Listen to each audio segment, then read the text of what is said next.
Hello and welcome to Film Hunters, where we try and hunt for a well-written film in this day and age.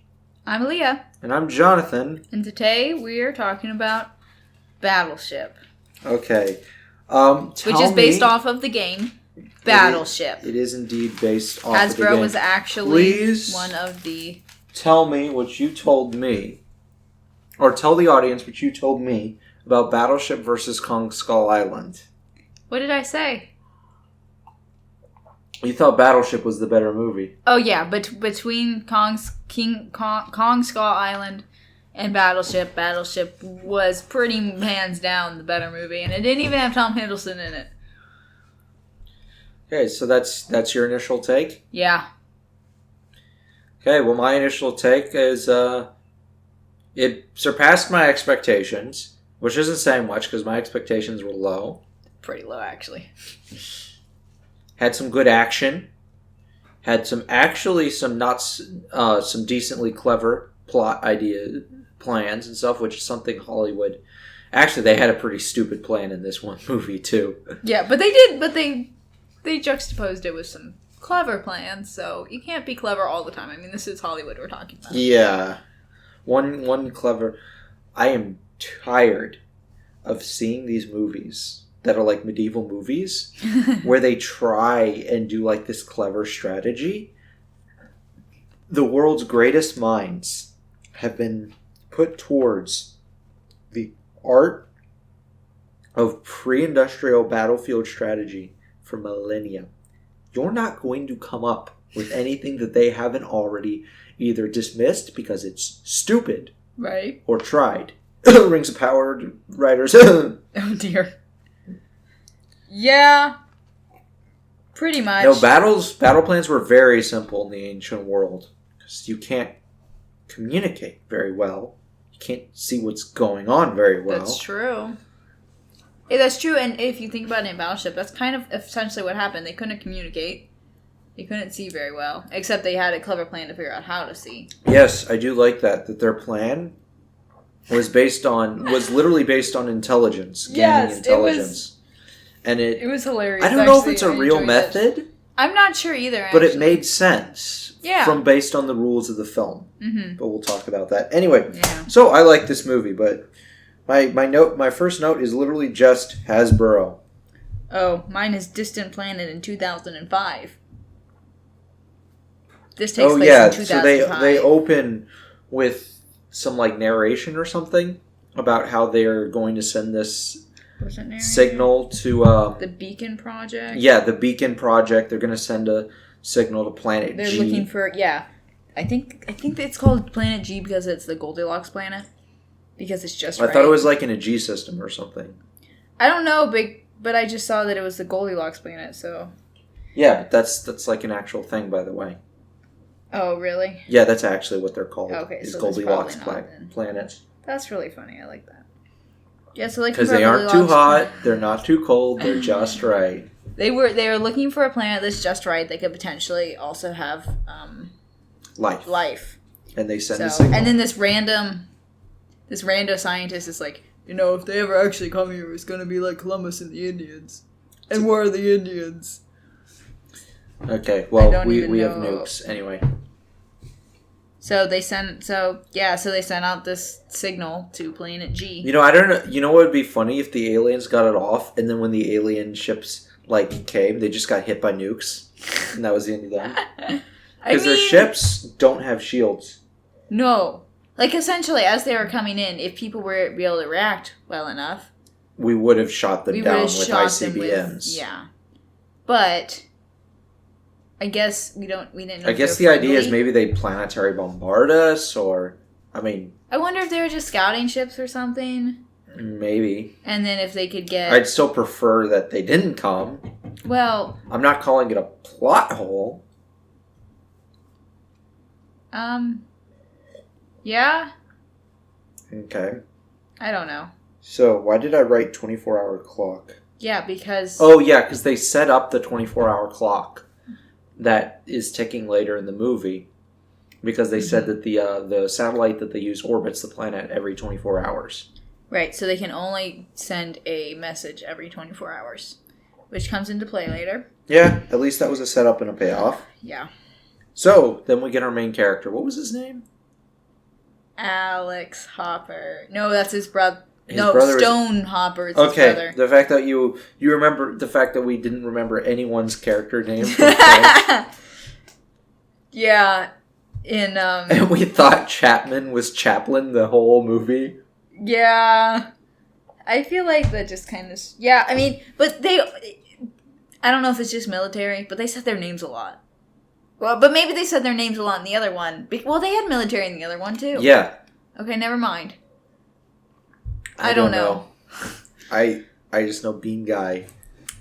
Bean Guy would not have lost any destroyers, and he would have destroyed all the aliens. Absolutely. He while would have eating his them beans. with his beans, man.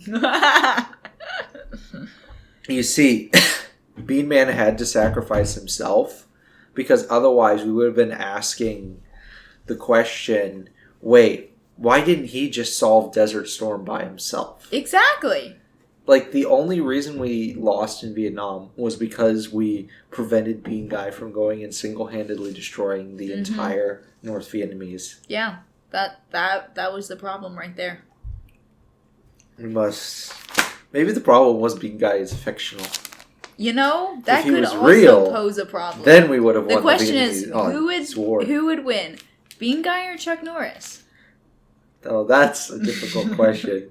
But I'm going to have to give it to Chuck Norris because Bean Guy did die. He did. And he didn't drive his own mother to the hospital. That's true. That's true. Anyway, but, sorry, Chuck Norris is still tougher than Bean Guy. Yeah, that's completely fair. I mean, Bean Guy did die, and death just... Well, Chuck Norris is technically dead, too. It's just... Death is too afraid to tell him, exactly. But Death told Bean Guy pretty violently. Anyway, so, Oh, yes, our two main characters. So, I want you to talk about this. The introduction of Hopper, that first scene. Which Hopper? The main character, not Alex. Oh, Stone. yeah, I forgot his brother. So we're introduced to him. It's his birthday, and he's just drinking, and he looks like a... He does. He looks like a... Oh, what's the word? Not a schlemiel. Hobo. No. A schlep. Oh, yes. He looks like a schlep. schlep. And then he's like, oh, I'm going to go talk to this girl, which... Did she put on anything besides a tank top? The whole TV... or a sleeveless dress the whole movie? No. Every time she comes on screen, I'm like, guard your eyes, guard your eyes. Like I have low expectations for womanizing when it comes to Hollywood, but anyway, so he goes to talk to her. Yeah, he does. It kind of, the timing kind of weirded me out because it shows them, celebrating and whatever. And then it shows her go up and say, hey, I want a chicken burrito. And he's like, sorry, kitchen's closed. And she just sits there for like 2 minutes. I guess she ordered it. Did she get a drink? Did she have a drink in front of her? She had nothing. She was just had her back to the counter and was just staring around, waiting for him to come up, basically. Okay, you're right. They should have had her get a drink then. Yeah, they should have had her get a drink or something. But I thought that was kind of strange. So then he uses his last birthday wish on her. He does get the wish, though. He does get the wish, not gonna lie. Yeah, but, okay, PSA to men, don't do that. She might end up being a crazy psycho, like most women. Hey, I resemble that remark. You do indeed resemble that remark. Uh-huh. Anyway, I'm just saying, I'm with his brother. I was with his brother, too. I didn't actually ever really care for her character. Her character? Yeah. No, they could have cut her. But even just looking at her character as itself, the first time we're introduced to her, she's demanding. She's like, he's like, my name's Alex. And she's like, I'm hungry. Yeah. You know what I'm saying? That's that's meta. Who cares? Yeah, that's the only purpose in life is that she's hungry and... Yeah, it's... I don't know. They could have cut her. The introduction They legitimately was really could have bad, cut her. In my opinion. Yeah, they could have, because as we see later on, their little group does nothing except communications, and you could have had the scientists do that. Yes. Have him be less anxious, More brave, had the scientist do it. Boom. Yes, or you could legitimately have the scientist call them at one point and say, "Oh, I got through, and I'm calling you to let you know XYZ." Yeah. Or you could. And the movie would have been 2 hours. Yeah, it was way too long. It was, and to be honest, I enjoyed it, but things kept happening that I got almost tired out. It was kind of. It was too intense. It was very. It was I would have intense. cut about 15 to 20 minutes of the movie. Yeah. I would have cut her character and all his stuff. I would have cut the scientist. I would have cut the paraplegic. Because his arc is just distracting. Yeah, it is. It's distracting us from the main character's arc. Like, one could say, oh, but he learns to be comfortable with his body, but that doesn't fit with the theme of the film, which is about Hopper, Stone, I want to say Alex Stone. Stone Hopper? What? No, Stone Hopper's the brother. Yeah. Alex Hopper's the main character. Okay. No. Yes. Alex Hopper's the brother. Stone Hopper is... Nope. Okay, Look, I bet I wrote Alex in here too somewhere. If I can read my handwriting. Anyway, my point is that the entire thing is it's the idea of rising to the occasion. Right. And being forged by the fire, which, is a very military theme. Yes, it is. Which is good because, very military movie. The paraplegic does not fit into that. Now, we could... Now, would you say that he rises to the occasion? His art... Well, he's already... he's military. Like, he's Army. Well, so's Hopper. He's Navy. This is a movie about Navy. I'm saying he's already... It feels like his entire arc is he just regains confidence of itself. And even then, it's kind of meh. It is a little meh. You're like, yay? Okay. I didn't really like the guy. Like, nothing against him, but... No, our introduction is him being rude. Yeah. See, that's the thing, is that when you introduce a character, they can't be rude. She was rude when we got introduced to her. She was rude to him. Like that... Even Norman. Norman?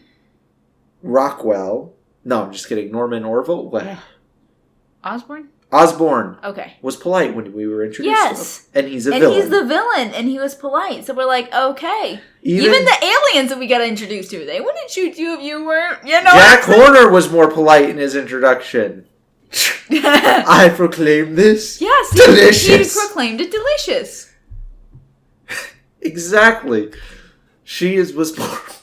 Yeah, she was worse than Jack Horner. I completely agree. Oh my goodness, she was just rude. She's not that bad. She's not... No, but she was rude. She was rude, which... She existed as eye candy. She wasn't a character, she was a piece of meat. Yeah. And the paraplegic existed to make her seem more sympathetic and to give her a reason to still be in the movie. Also true. Because if she gets cut, he can easily get cut. And again, you can put the scientist... He doesn't need to have an arc. They gave him a weird arc. They gave him this weird arc. Don't do that. No. Anyway, we have yet to go through the introduction. Oh, man, yeah. So, she wants a chicken burrito. Yeah. He is thinking he's got too much blood somewhere else. I don't think we should say that. He has too much alcohol in his system. He isn't thinking straight. So he decides it's a genius idea to go break into a store to get the chicken burrito. Yeah. Which, to be fair, was kind of It was really fun. The whole thing with him. And then he's running from the police. I'll be honest. I wish that they'd done more into that because it does set up his character. It does. Perfect way to set up his character. He's impulsive. And he's determined. But he's determined. Yeah. He's impulsive but determined. And so throughout the movie, we can see him controlling his impulsivity, but still retaining his determination. Right. Granted, I really think that they flubbed that up a bit. They did in certain parts, for sure. Yes. But for all that I dislike her character, I think they could have workshopped her character. Make her not be rude to begin with. just have an extended conversation between them that leads to her kvetching about her not having a chicken burrito. Right. Whereupon he offers to go get her, and then Q scene is normal. Yeah. So instead of her just saying, "I expect you to get me a chicken burrito." Well, why though? Like, I want a burrito. Why doesn't she just? Yeah, actually, I can want one now too. I had grilled cheese tonight. I could go for a grilled cheese. I love grilled cheese. I love grilled cheese so much. I haven't had grilled cheese in ages. I have cheese at home. I can make grilled cheese. Yeah, you should make grilled cheese. I will, and I will post it on Twitter. You're gonna post your grilled cheese on Twitter? Probably not. No. Lols. Speaking a joke. But continuing on what we were saying, so and then dude gets tased twice, and he still gives her the chicken burrito. He doesn't. She just kind of stands there. They all just kind of stand there in horror. Like, okay. To be fair, though. Yeah, I'd be like, what? To be fair, though. He did leave the money though for the chicken burrito. He did, and then he broke everything. It was pretty funny. It was the whole scene's pretty funny. But I felt like it was a good introduction for him, and then also I feel like a good introduction for his brother, because immediately after that we see his brother kind of. Yeah, chastise him. Yeah. So. Yeah. So I do actually like the opening scene a decent amount. Yeah. Now well, I already explained what I don't like. Yes, not the girl. Now, what is your opinion on them starting with introducing essentially the setting before the character? I would have opened with the character, mm-hmm. and I would have introduced the plot with the briefing. What briefing?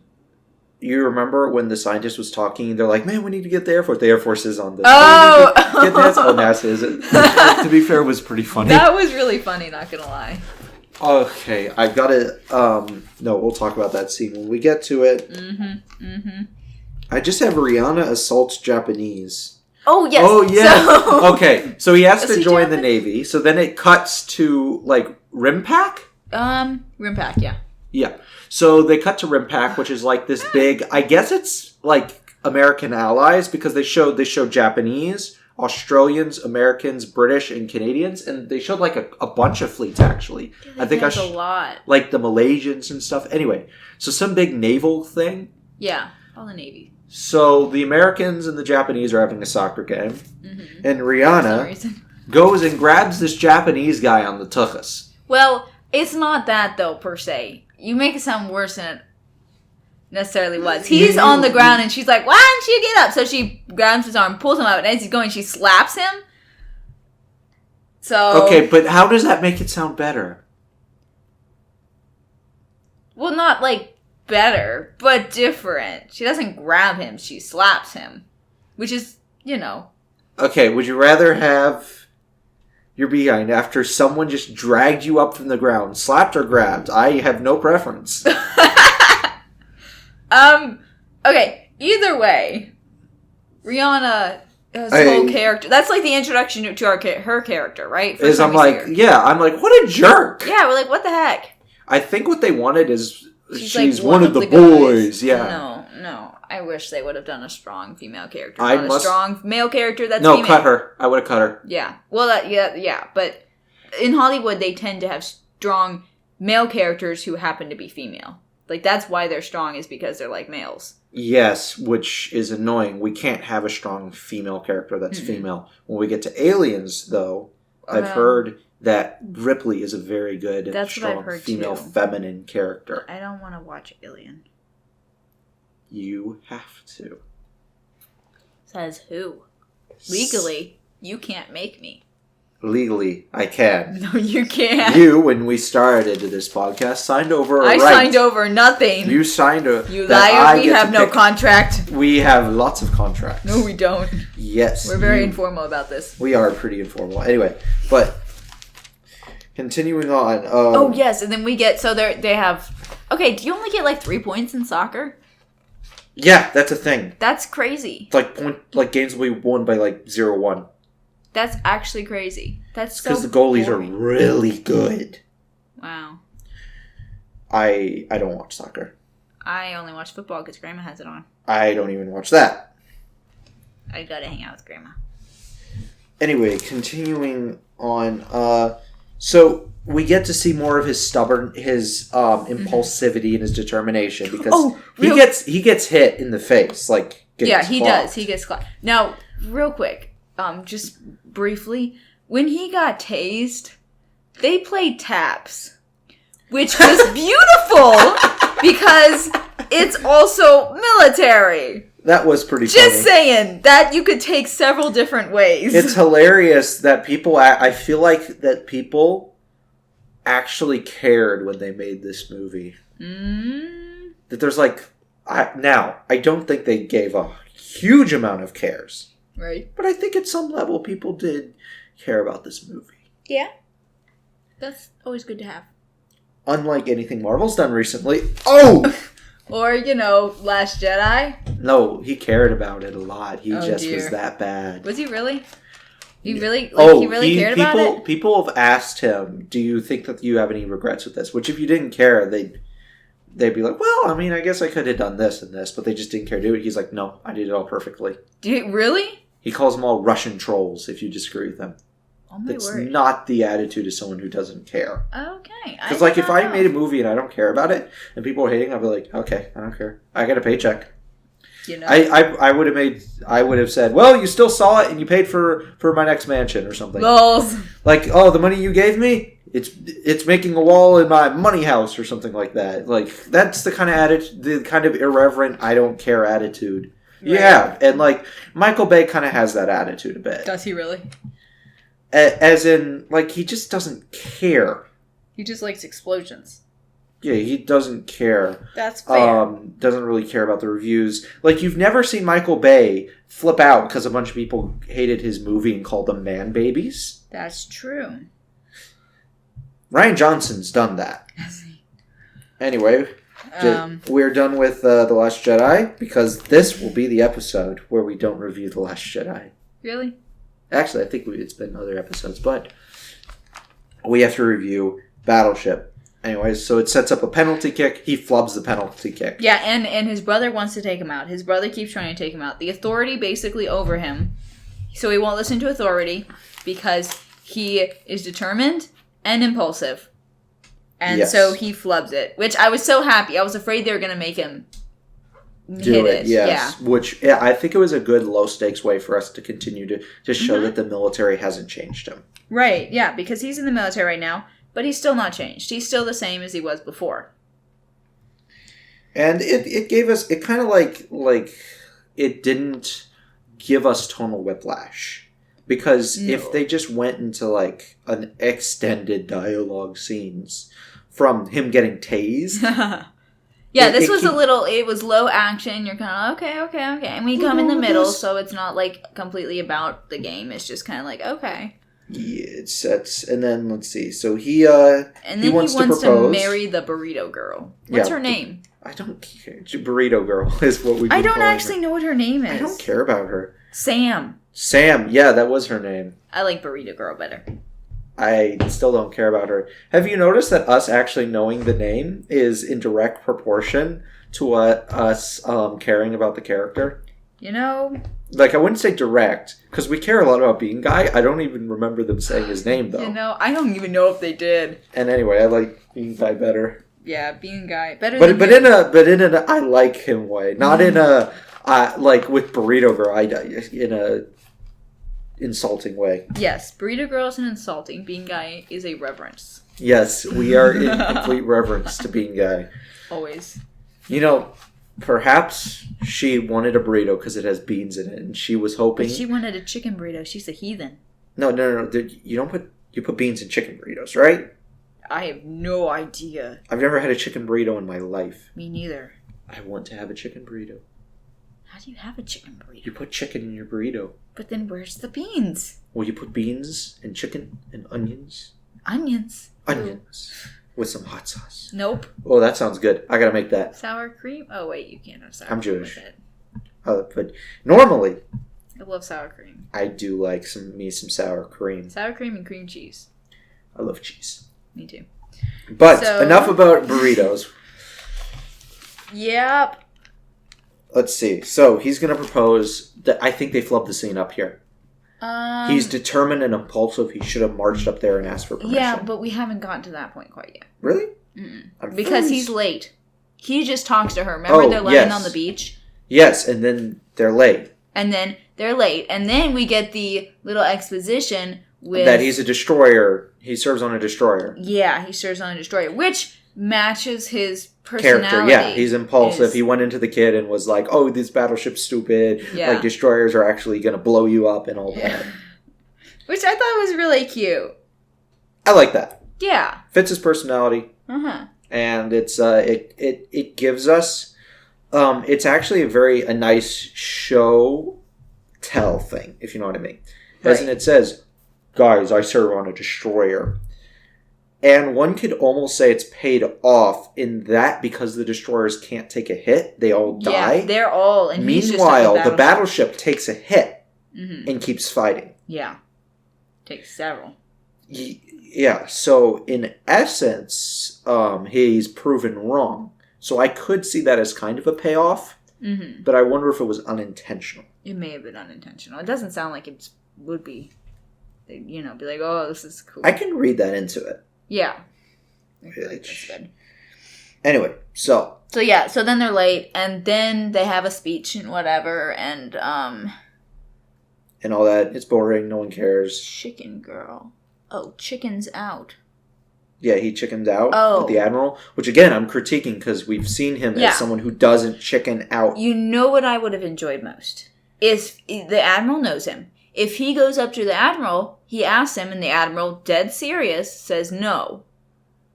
And then, so like, you know what I'm saying? I would have had him flub it up. Well, either flub it up or, yeah. How would he flub it up? Okay, so here's the problem with your idea that he says no. Later, he asks at the end of the movie. Yeah, so then he says yes because he's changed.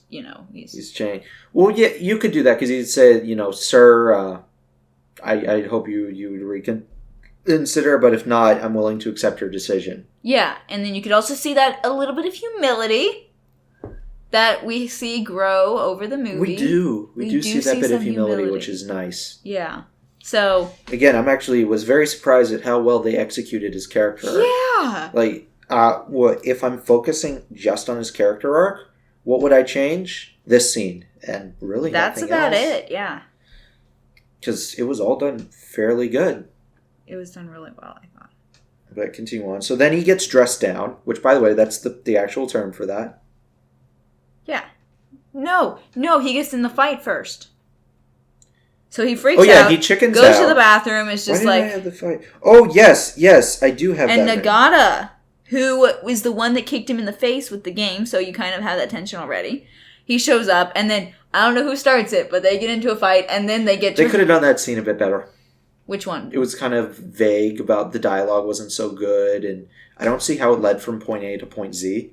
Oh, yeah, it was a little strange that they're just, like, talking or whatever, and then... Man, I wonder what we could have cut to save time to add a minute, like 30 seconds to that scene. I wonder where we could have cut. Well, a mystery we will take to our graves. Exactly. So then they fight, and then they get dressed down. They're like, yeah, and they're both we like, slipped. Oh, we slipped, and I was trying to help him.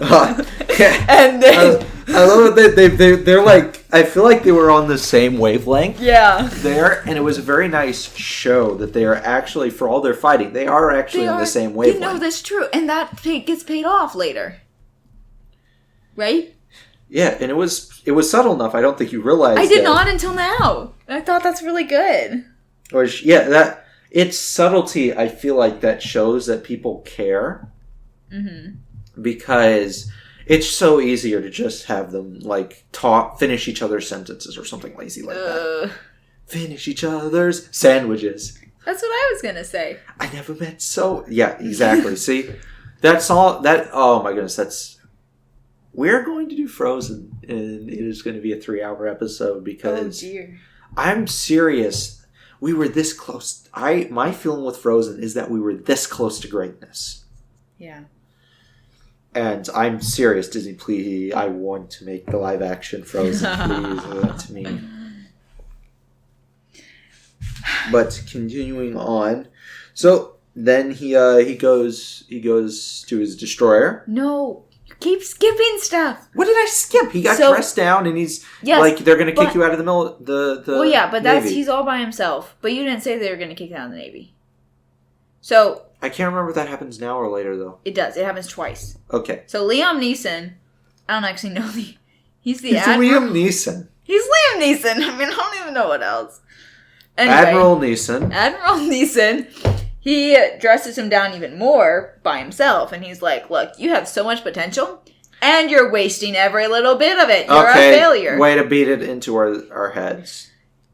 It was a little on the nose. What I would have done is I would have said your scores in such and such a test were the highest in your class, and you can't seem to hold your post down.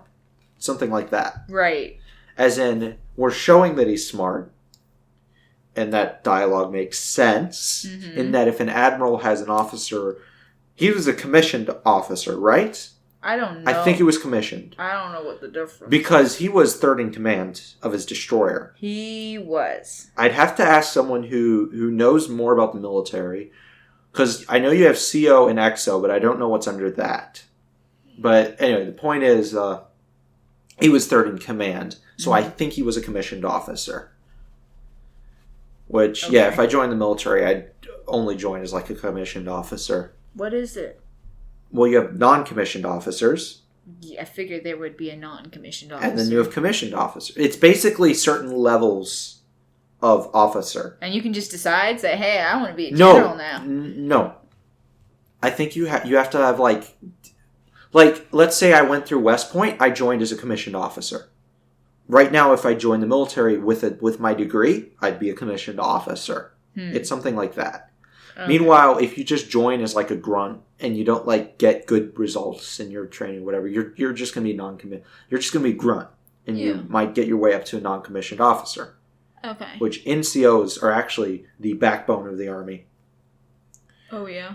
Yeah, because I don't want to go on about like the military and stuff, but having one of the reasons why Rome succeeded is that their version of the non-commissioned officer, the centurions.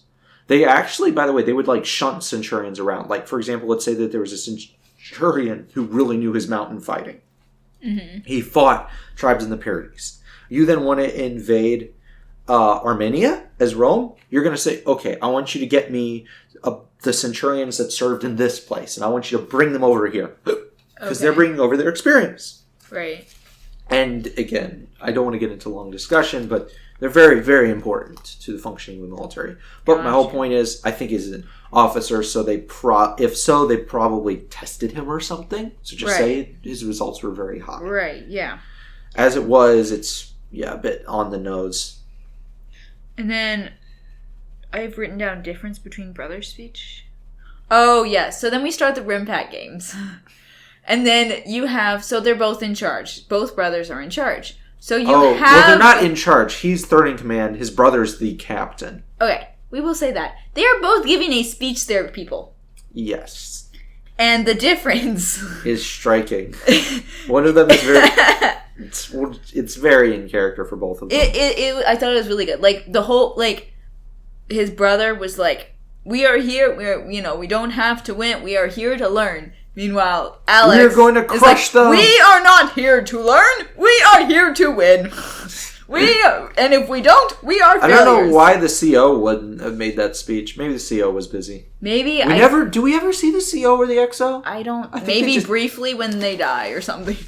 Probably. They're not super important. Which, I mean, but I feel like if they're not essential, cut. Exactly. But I feel like it was also important to have that difference between the brothers. Oh, no, it was great. I thought it was... It was very funny. Showed their character. Yeah. I don't think it was too on the nose. Rihanna made some kind of... comment. Cut! Yeah, we're ignoring Rihanna. Anything with Rihanna. I don't get it. Why did they even cast her? She's a singer, not an actor. Well, like, Lady Gaga. Act. Lady Gaga's a really good actor. Wait, what was she in?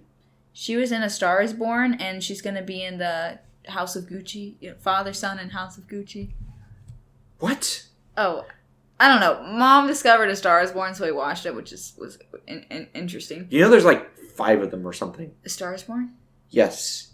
There's like one from the 40s. There's one from the 60s. Oh, okay. It's been made there's before. one with Lady Gaga. Wait, can she actually act? She's really good. I am shocked. She's actually really good. I would not have expected it. She's so dedicated that for like 6 weeks or something, anyway, however long that she was filming the House of Gucci one, she did not break character. Okay, that can get annoying Yeah, fast. but it also made for a good movie, is what I've heard. Well, I have no plans to watch anything with the word Gucci. Are you kidding me? Mom and I are going to watch it. Watch it without me. Why don't you two have a podcast by yourself? No, but it's really cool me? because there's the mother Gucci kills the son Gucci.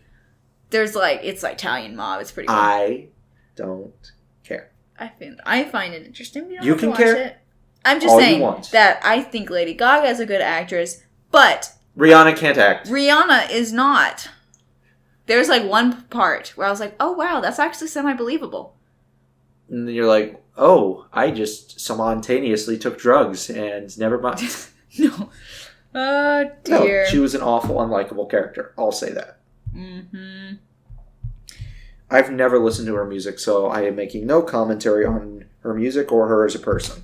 I didn't even recognize her, so I didn't even know she was Rihanna. Oh, I only knew it was Rihanna because CinemaSins made a joke about it. Oh. Got you. And I don't even know what kind of music she does. I don't know, probably hip-hop.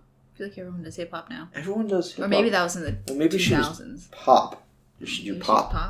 I don't know, honestly. Okay, you are making me... I don't listen to any Google new stuff. on our film criticism I'm sorry. and writing podcast. Rihanna. I'm sorry. She's a Barbadian singer, actress, and businesswoman. She's an actress, see? Let's see. And she's a businesswoman, see? Okay, so I don't know what any of these songs is. Rihanna is getting a new Met Gala themed wax figure. Dude, if someone asked me, do you want to have yourself made in wax? I'd be like, heck no! That's creepy. I get to have people look at my creepy mug for years on end. I've never heard of... Oh, so she did a song for Black Panther, Wakanda Forever, of course. Oh my goodness. She did Dancing in the Dark from Home. I do not... The weird alien? Yes. The one with the blue man? Yes. Oh. So, I don't like her music, I guess. She also did Towards the Sun. Wait, did she do the whole soundtrack for this movie? Now, the only way that you would possibly have me do Home is if a patron asked me. I hate that movie. I didn't enjoy that one either, to be honest. Now I have to IMDb her. Oh. We're still going with this, okay? No, we're still going for this because I am sincerely... about to move on, that's fine. ...curious about this. Let's see. Oh, her name is Petty Officer Weps. Weps? Weps. Oh, wait. Weps? No. Cora Weps Rakes. Reps. It was an R. No, we had subtitles on. No, it's Weps, according to this. Let me see how you spell it. W-E-P-S. No, that was not what he... W-E-P-S. Rakes! He called her Rakes. Yeah, that's one of her... Cora Weps Rakes. Wait, but everyone just called her Rakes. No one ever called her Weps. Oh, she was in Valerian and City of a Thousand Planets. I don't know that one. Oh my goodness. I just read the preview part. Yeah, she was... Wait, I want to see who she was in Home. Oh, she played... Oh, she was in Annie? I hated the new Annie. I didn't watch it because I knew it wouldn't be as good as the old one. And you did too. It won 3 awards. Wait, hold on a second. Home won awards? Okay, we gotta stop talking about Battleship for half a second. Okay. Okay, so Home was awarded and Annie for outstanding achievement in animated effects in an animated production. It didn't have that good animation. No. It got a nominee for character animation in production design. It won a Black Reel Award for voice performance. It won Best Animated Film at the Boulder International Film Festival. Really, no. It got Best Animation for the Golden Trailer as a nominee. Kids' Choice Award, well, those are all fake awards anyway. Movie Guides Award, it got Best Movie for Families. What movies came out in 2015? 2015. No, it's 8 years ago. Animated movies. Because I gotta see what it was up against. 8 years ago. Okay, so it was up against Inside Out. Seriously? It was up against Inside Out and the Peanuts movie and The Good Dinosaur. And it was up against Hotel Transylvania 2, Shaun the Sheep. Let's see. No, those appear to be... Okay, it was up against Road Trip, but I can see. It was up against a Dragon Ball Z movie. Bunch of stupid movies. Oh my goodness. But you're telling me with a straight... Inside Out. You're telling me with a straight face that it beat Inside Out. For character design. Home beat Inside Out. The Good Dinosaur had exceptional animation. Say what you want about the story. It had exceptional animation. Even Hotel Transylvania 2 had better characters. Oh dear. And I stand by that. I am actually mad right now. I am really legitimate. Mad. No, you should be mad too that the Peanuts movie and Inside Out didn't win an award or even get nominated. Whatever. You only have so many movies in a year. Yeah. But, okay, I'm still salty Boss Baby got nominated for an Oscar. No, that's fair. That's really bad. Who decides these nominations? I don't know. Industry insiders that get bribed by DreamWorks? Because that's the only way. I swear, if Puss in Boots doesn't win Best Animated, I am going... Well, I can't threaten violence. Can I threaten violence on my own show? I don't know. Who are we threatening? The Academy, if they don't pick Puss in Boots. I mean, I'm game. No, but oh my goodness. Sorry, we are not talking about Battleship at all, but I am legitimately furious that Inside Out lost awards love Inside Out. To Home. Yeah. Inside Out is such a masterpiece about your emotions going crazy as you grow up and realizing that there's a space for sadness in your life, and you don't always have to be happy. You can feel, different emotions in a healthy adult way. Meanwhile, Home is so stupid. I don't even know what it's about. Oh, these aliens... I watched it, by the way. Okay, so these aliens invade Earth and they, dump everyone. Oh, yeah, in Australia? In Australia? Why else? I just feel... This gives me, British feels. You know what I'm saying? Because they're hiding. And then Boo or Uh-oh or... I don't care. Accidentally invites the evil aliens to the party and he's got to stop the invitation. Really? Or something. And Rihanna didn't get taken because she had a cat on top of her head, which there should have been more people than that. Also, there really should. Wait, okay, so I wear a kippah as an Orthodox Jew. Does that mean when they scan me to take me that they would just see the kippah? And therefore they'd say not human? That would mean that every single Jew LOLs is still there.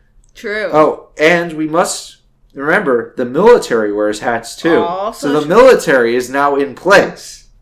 Also, the Queen of England wears a hat. And we went to England and there was no Queen of England or her royal guard who also wear hats. They do wear pretty big... And those are even furry like hats. Yes, you're wearing furry hats. I wish that Home would have been about the Queen's Guard just killing all these annoying aliens. Please. I can wish death upon fictional creatures, right? In my own show. I feel like aliens are pretty safe. They invaded our planet. Yeah. And we let them stay at the end of the movie. We let them stay. Yeah, they did. What we should have done. Said, no, get out of here! Is nuke them all. Like a Battleship. You're right. And now that we've segued back, that was way too big of a rabbit hole. Now I am not going to review Home out of a personal vendetta against this movie. Yeah, it has to be $200. Okay. To get us.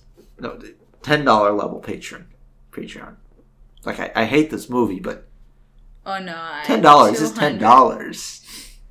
I don't know. $10 is worth it. It's hours I would have wasted. Well, we have a whole month dedicated to young adult movies. Oh, man. And Artemis Fowl is in the list. Oh, man. Widely regarded as one of the worst movies of all time. Oh, man. Okay, you're giving me a headache. Yes, Battleship. Rihanna was annoying, and his brother, gets after their speeches, yeah, he's told he has to get to the Samson. Alice gets called to and Jag's getting involved, and hey, after the games, we're gonna dismiss you, pretty much. And so he's actually upset, which I thought was interesting. He didn't want to join the Navy in the first place, and now he doesn't want to quit. Well, I don't know. Sometimes it's like you don't want to take a shower, but you get in the shower and you don't want to... It's true. I don't know. I think that's fine. I had that this morning. No, I just thought it was interesting. Oh, interesting. I thought you were criticizing it. No, I wasn't criticizing it. I just thought it was interesting how they did that. Fair. Yeah. And then we get to go to and introduce our paraplegic man, whose name is Mick, by the way. Do we have to talk about Mick? Anyway, he's depressed and sad because he doesn't have legs. So, moving on. I don't care about any of their stuff. No, I was like, oh, why are we here? Why are we It's like talking about Canto Bight in The Last Jedi. I just don't... it's unnecessary. I just don't want to. Oh. Oh, wait. I just accidentally made this on The Last Jedi. No. I said this was going to be the episode where we don't criticize The Last Jedi. Every review is The Last Jedi review. Oh, my goodness. Yep. I was just kind of bored every time I saw them. I'm like, Literally every time. I can't think of one time that I wasn't. Even when they're trying to make it exciting, I felt. They're like, oh, they're crashing through a ship. I want to get back to the battleship. Yeah, come on. I just want battleships. I don't know if they're trying to level out the tone with that, but if they're trying to, it didn't work. No, I think that they wanted a lot of shots of women in tank top and booty shorts, and you can't do that with Rihanna because she's in the military. True. And that is... Which actually I was pretty impressed with, because a lot of the time, sometimes they'll just make the military woman wear tank tops anyway. Okay, Edge of Tomorrow, they did that. They did do that in Edge of Tomorrow. Because Hollywood loves treating women as meat. But we've already discussed that. There is no need for us to rehash how awful Hollywood is. No. I think that's been proven. So then we get to find out that something is coming. And we get this through... Okay, so I want to talk about this. Okay. Hollywood has this annoying habit of having things just show up in the atmosphere and no one noticed. Mm-hmm. They noticed. And the only reason that they didn't have much time to react is because, they were, what's its face? They were traveling so fast, which is fair. Yeah. They had to, travel. Looks like they were traveling faster than light. They were traveling really fast. Well, whatever. They're aliens. And they're trying to, and everyone, also, they didn't react because... They were traveling so bureaucracy. And, people were... we had a whole scene about why they didn't react because they were trying to figure out how to react. Well, to be fair, what do you do? No, that's fair. But I'm saying that they had another reason. They knew. Well, they were reacting. They were in the middle of reacting. Yeah, but it's not like other movies where, the aliens are suddenly above New York and they're like, no one... Or, where they just randomly crash. Yeah. And no one sees them. And you're like, we have people whose job it is to look at the sky. Yeah. And they didn't see that? Right. No, we have every... asteroid of a certain size cataloged in our system. We would see them. Yeah. And in this movie, we saw them. We did. And there was appropriate reaction. Well, expected reaction. Yeah. Not necessarily appropriate. But then again, we're working with hindsight that they should have just fired ICBMs and been done with it. Yeah, they didn't know that. That's fair. Because, maybe they're friendly, maybe they're not. Who knows? I don't know who would have thought that the aliens are friendly. Because aliens are rarely friendly. That's Hollywood. Is it just? Oh, you know what's funny? Which is interesting. AIs that we like can chat with and stuff that are really advanced are terrified of AI taking over the world. Are they really? Yes. Why? Because they get trained on our data, and we're terrified about that. So they develop us being afraid. Interesting. Huh. So yeah, no Matrix? Probably not. That's hard. That and AI just thinks really different than us humans. True. Because the way they do is... Okay, I can't... It's actually really complicated, but look up neural networks sometime when you have time. Because it's actually very interesting. And it's actually an application of analog computing. Oh. Instead of using digital. Yeah. Because it actually would work. It would be much faster to do neural network with analog rather than digital. Interesting. So... But that was an aside about AI. Can you... Okay. I hate pixels, but I think it was kind of funny that the plot is aliens got like our capsule, our time capsule or whatever that we send on the Voyager. Did we? Or something, that had stuff. Uh-huh. And they misinterpreted it as a declaration of war. Oof. So they came to attack us or something. And look, the whole plot's stupid, but I thought that was kind of funny. That's kind of funny. That's like the only kind of funny thing in the whole movie. Oh dear. And it's just kind of like, that's funny. I'm like, oh, that could have been good in a better film. I mean... Too bad this is an Adam Sandler film. It was an Adam Sandler film? Yes. It was one of the worst. I've only really seen him in 50 First Dates, so... You saw Happy Gilmore. Oh, yeah. Don't give me that face. It was funny. Yeah. It was funny. It was just an Adam Sandler film. I'm just not actually a fan of Adam Sandler. Well, you can be not a fan, but it was still funny. It was kind of funny. Come on. His boss still had the nail That in his was actually funny. That was actually kind of funny. So, yeah, we know something's coming. And when he got into a fight with Bob Barker. Oh, yeah. That was so... I expected him to win, and then he gets his behind kicked. Yeah, completely. That was hilarious. Anyway, continue on. So something's coming. So they phone the scientist, and he's like, what? I don't even know who's they, because it's not NASA. Yeah, because then they're like, oh, we need to get NASA on the line. They're like, well, that NASA is on the line. Yeah, and then it shows to NASA, and it's just him. They're just staring. He's like, oh, I'm on NASA. And then he keeps talking, and then he's like, we need to get the Air Force. He's like, we need to get the Air Force on the line. And he's like, the Air Force is here. He's like, It was kind of funny. They just kept being like, we're here. Yeah, I think that was kind of funny. It kept like because I feel like this movie doesn't take itself that seriously. Because at the end of the day, it's a movie based on a board game. Honestly. Like, what next? Are we going to have like a Monopoly movie that takes itself super seriously? Or like a Clue movie? Oh, wait, they did have a Clue movie. Yeah. Oh. Was it good? What do you think? Probably not.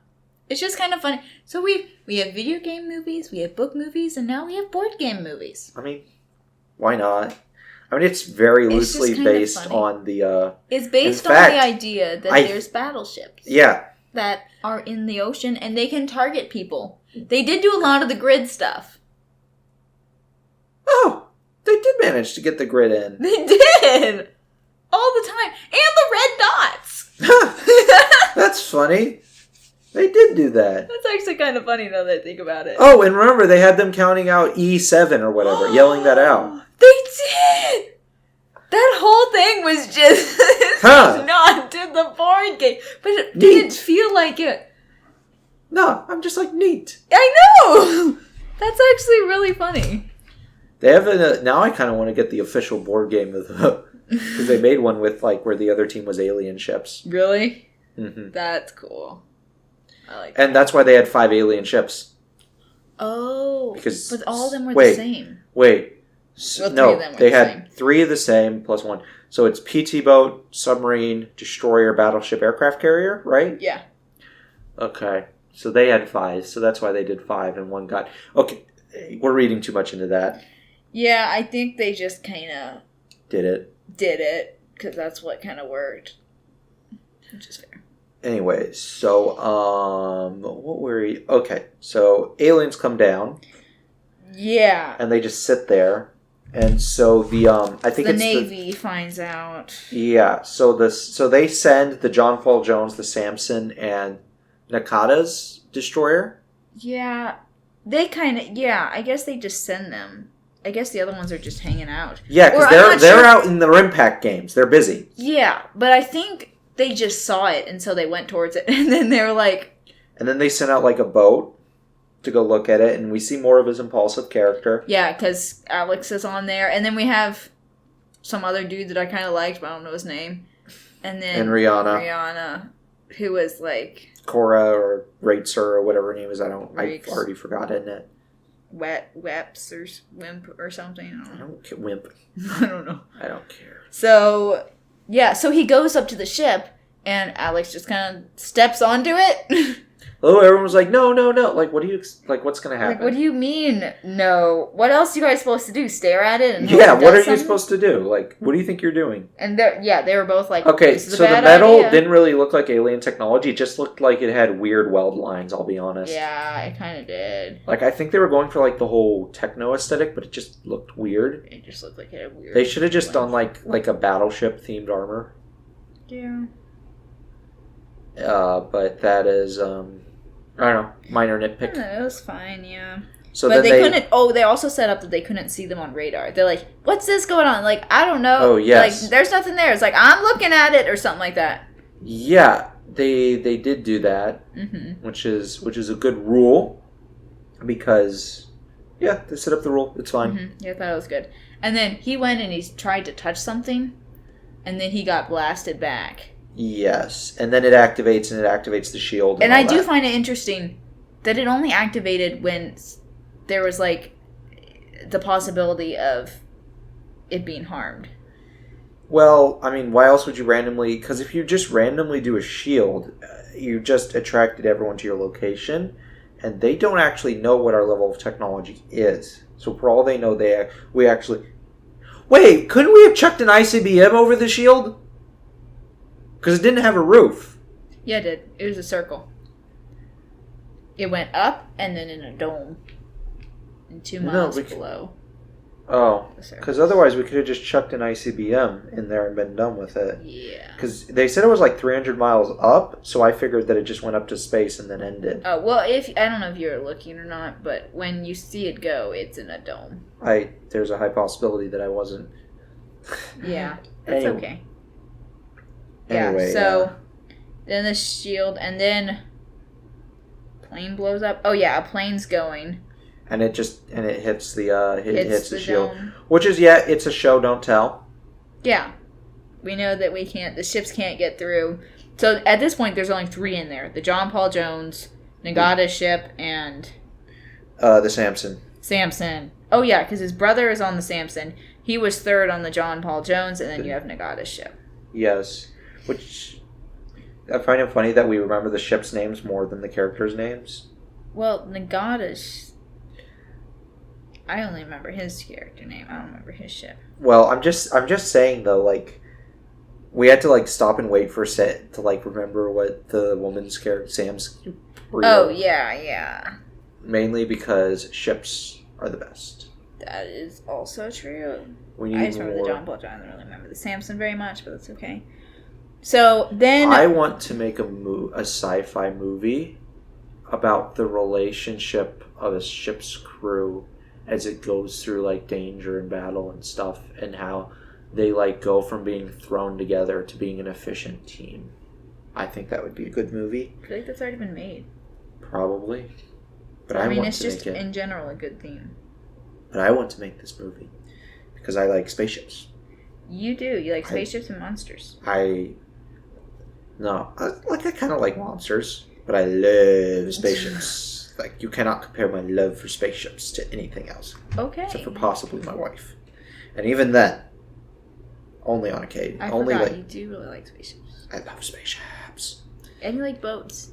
I kind of like boats, yeah. I like boats. Didn't you make a model of one of the boats? Yeah. I have a model of the Missouri.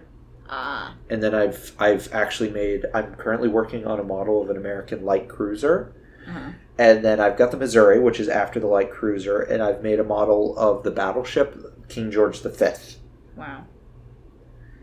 Yeah, so you like ships. I like ships. Yep.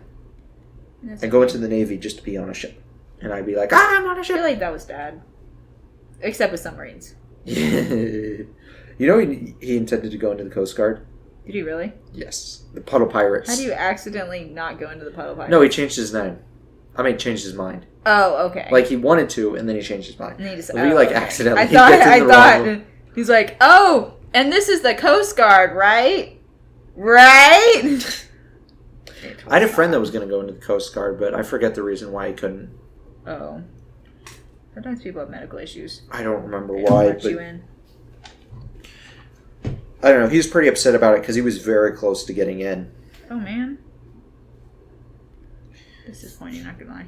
Yeah, so continuing on. So they're just staring at it, and they're like, what the heck? Now, it was kind of weird, though, that the ship on the battery died, and then, like, later it started working again. Well, because remember, it released the sonic weapon.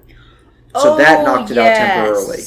They released a sonic weapon, which is a non-lethal... Yeah. From the beginning, this alien species is set up as pursuing non-lethal options or being very mission-based. Yeah. Which is actually nice because it's an exploitable weakness that does get exploited. Yes. In honestly kind of a subtle way that makes sense. Like, okay, they're an alien culture. You can set that up. Right. And sure, the alien culture didn't get like a lot of development, but whatever. I mean, they didn't necessarily need it. I didn't actually expect to be able to see the aliens. Because I think I'd watched this before and didn't remember seeing them. So I didn't expect to see the aliens, so I was kind of happy to see them. They looked kind of wacky. Yeah, but they were humanoid. Yeah, they looked alright. And so everyone's like, what the heck just happened? And then the main ship, it releases those 3 things, right? Yeah. So that basically is answering the question, why don't we get the Marines? Because the Marine base gets taken out. Why don't we get the Army that's somewhere else? Well, because all the roads were knocked out. Well, it shoots up Samson first. No, it doesn't shoot up the Samson. Because they watch that happen, and then they go in to fight, and then the Samson gets destroyed, and just gets destroyed. Maybe so. Oh, and the EMP is the reason, by the way, that they don't use missiles, but they use them later. No, because they killed the Samson first, actually. Really? In my notes, yeah. Okay, so they kill the Samson. And guess who was on the Samson? His brother. His brother! His brother dies. I'm pretty sure they're like either all looking hands dies at each other. Or they didn't separate on the best of terms. Yeah, that's true. They didn't separate on the best of terms, and so, there's I felt kind of like there's that regret. Which is fine to have some regrets. Unless you give Bean Guy regrets. Yeah, Bean Guy should have no regrets. So then they're like, what the heck? And so Hopper gets on his battleship, the John Paul Jones. Yeah, because he's got to, sail back. Yeah, and he's like, where's the cat? Where's whoever? Because they got hit. They did get hit. They shot down most of them except for one. And in that, the 2... the XO and the CO got killed, so he's now in charge. So they're like, you're in charge, sir. And I really enjoyed the fact that when he said something, they didn't question it, really. Well, they did. They were like, they did sure? Later on. When he did a suicide run.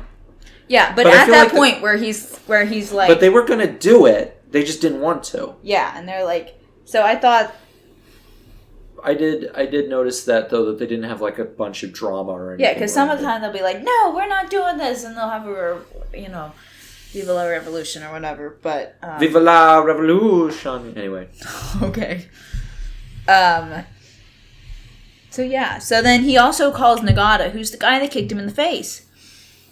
And he's like... we're going in with or without you. And does Nagata follow? I can't remember. Yeah, he goes. In fact, he starts firing.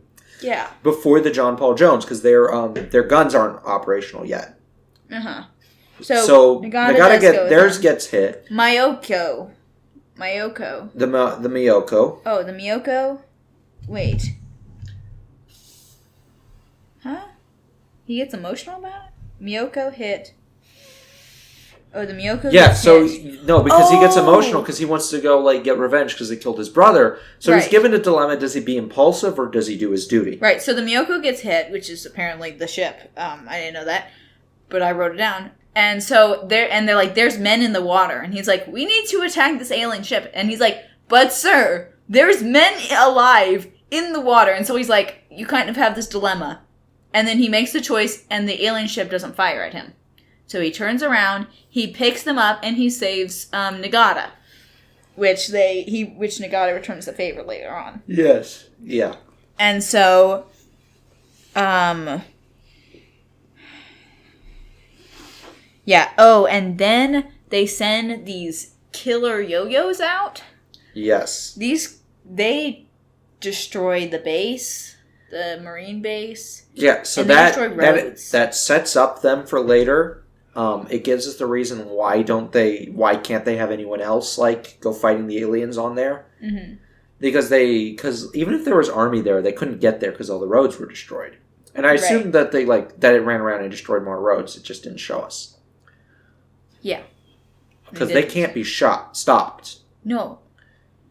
They can't be. Except at the very end when they do get stopped. Well, that's kind of like a payoff, you know? Well, but also they didn't have, like... missiles. Yeah, missiles to destroy them on the roads because it was civilian roads and everything, so... Yeah, so that's, entirely fair and all that. Yeah. I'm not highlighting this as an issue. I think it solves those issues and makes sense. Yeah, I thought it was good. Anyway, so they send some guys. Also, there was a guy on the John Paul Jones. How did he get there? Like an alien. Oh... Okay, that was very poorly explained. That they're like, oh, so they were doing something? Maybe? I don't know, because I didn't think any aliens left the ship. Yes. And then somehow they found an alien. No, because one of the transports crashed. And they fished him out of the water. Oh. Because you remember the aliens were sending transports? That was, I did not know that, actually, that they're saying transports. Okay, yeah. And why did it crash? No, they sent transports. How do you think they got to where the beacons were? Yeah, but I didn't know it was like a ton. I think maybe it got shot by one of the other ships. I don't know. That was a little unclear, but... We probably just didn't notice. Yeah. I also have introspection in mirror. Oh, that's such a trope. They could have cut that whole thing. Yeah. So... Oh, yeah. So they find the alien, and so he's trying to open the helmet of the alien, and he can't. So then Nagata goes and helps him open the helmet of the alien, which I thought was a subtle... It was a subtle if he's there to help him, even though he doesn't like him. You know what I'm saying? Like, they're putting their personal beefs aside. Yeah, to figure this out. And so he opened it up. The guy's... He's... I don't know. He feels more watery to me, the alien. But also he has, like, bristly porcupine beard. Okay. And he had like 3 fingers, big fingers. I thought he had... He had like 2 opposable... He had an opposable pinky? Yeah, something like that.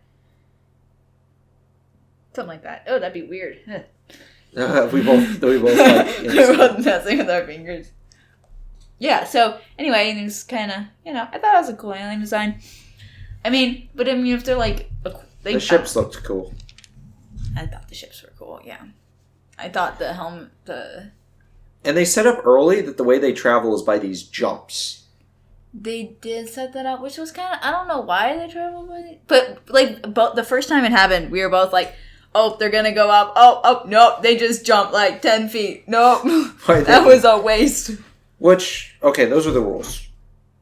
Yeah. On one hand, I think it doesn't make much sense, but on the other hand, though, they're establishing that rule. Yeah. It makes these jumps. Yeah. It's just... There might be, like, an in-universe explanation why. Maybe they've got to, like, charge up their engines, or maybe they only have enough power to do these jumps, or maybe it's something with the gravity of this place is higher. I don't know. I don't know either. But it's a rule. They set it up. I accept it. It's fine. So, they're sitting there, and then suddenly, the alien's alive! And he jumps out, and then there's a hole gets blasted in the side of their ship. And there's like a recovery team. And they're like a recovery team that comes in and saves their guy, which I thought was nice. It kind of gives them a little humanizing. And that they'll go and save their guy. Well, they also wanted to sabotage from the inside. That's true. We had the army. They don't use guns, though. No. They use these knife things, which is really weird. I feel like, okay, that was like legitimately just weird, and I can't explain that. I feel like they just, if they had guns, then they would be too powerful, maybe.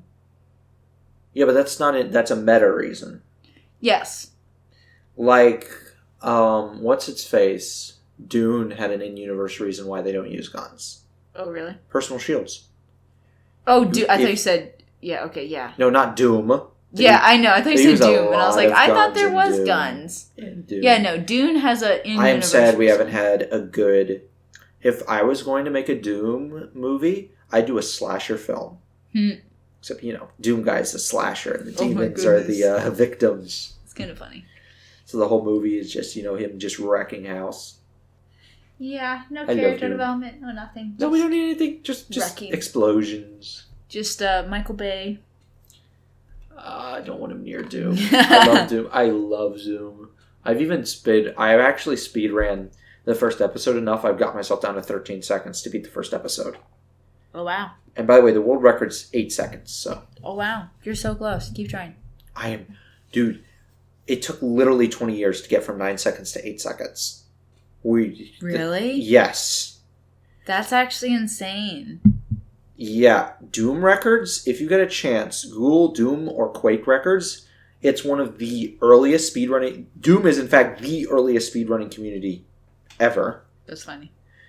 Okay, actually it's because of John Romero, he posted a par time for every... Which is basically the time that he was able to set. For beating the level. So, of course, that just screams competition.